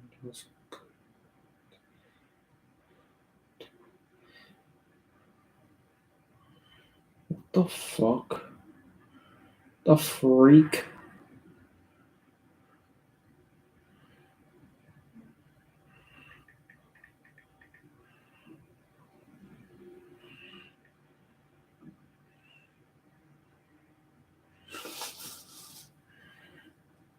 What the freak? Who this girl, bro? I don't understand this shit. I don't understand this shit. It's garbage. Oh, God. Oh, I need a break. Oh, I gotta take a piss in here. Yo, should I go for a run or do you think it's a good idea? Depends on. Hey Siri. What's the temperature, Siri? My pants are mirrory. Yes, I want it clearly. Someone in clearly.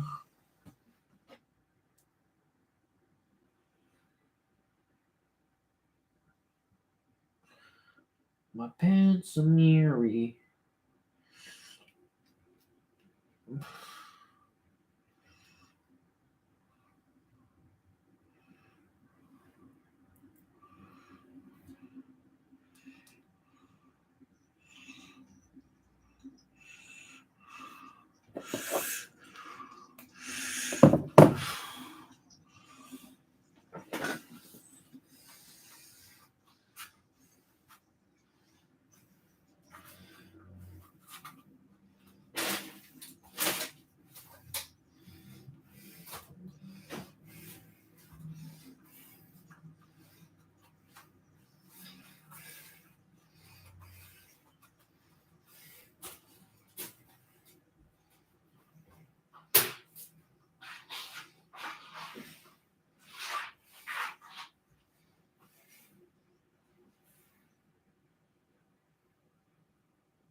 Alright, dude.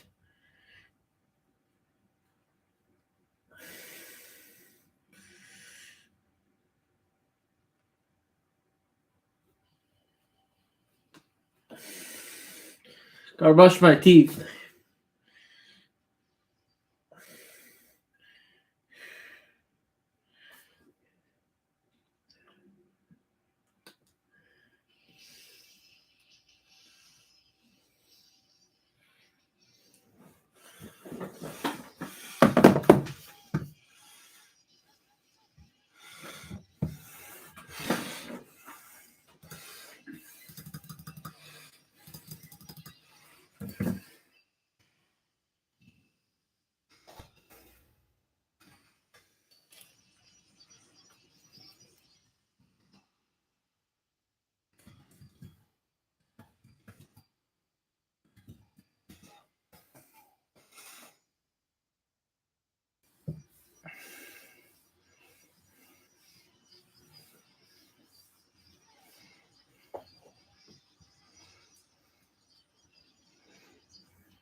Ronaldo.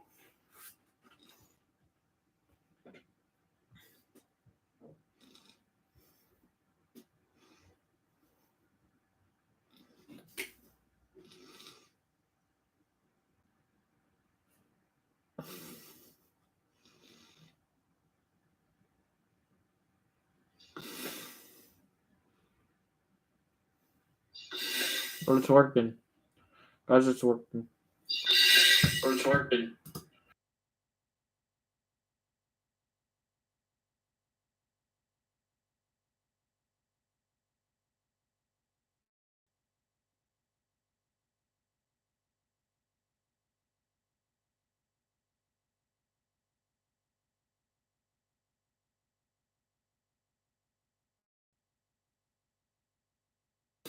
I cannot hear anything but the mic muted. I cannot hear anything but the mic muted. Okay. Wait, is there any plug here? Anything but the mic muted. Okay. Wait, is there any plug here? Like Okay. Oh yeah. Here. Oh yeah. Here. I should go out. Oh yeah. I should go out.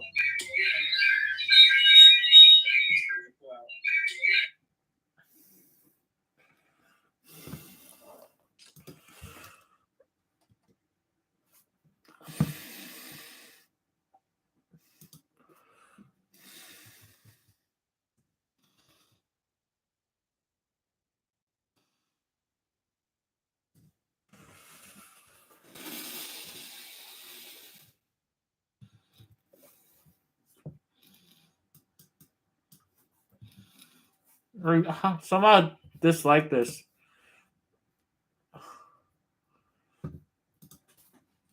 I don't know why I dislike this shit.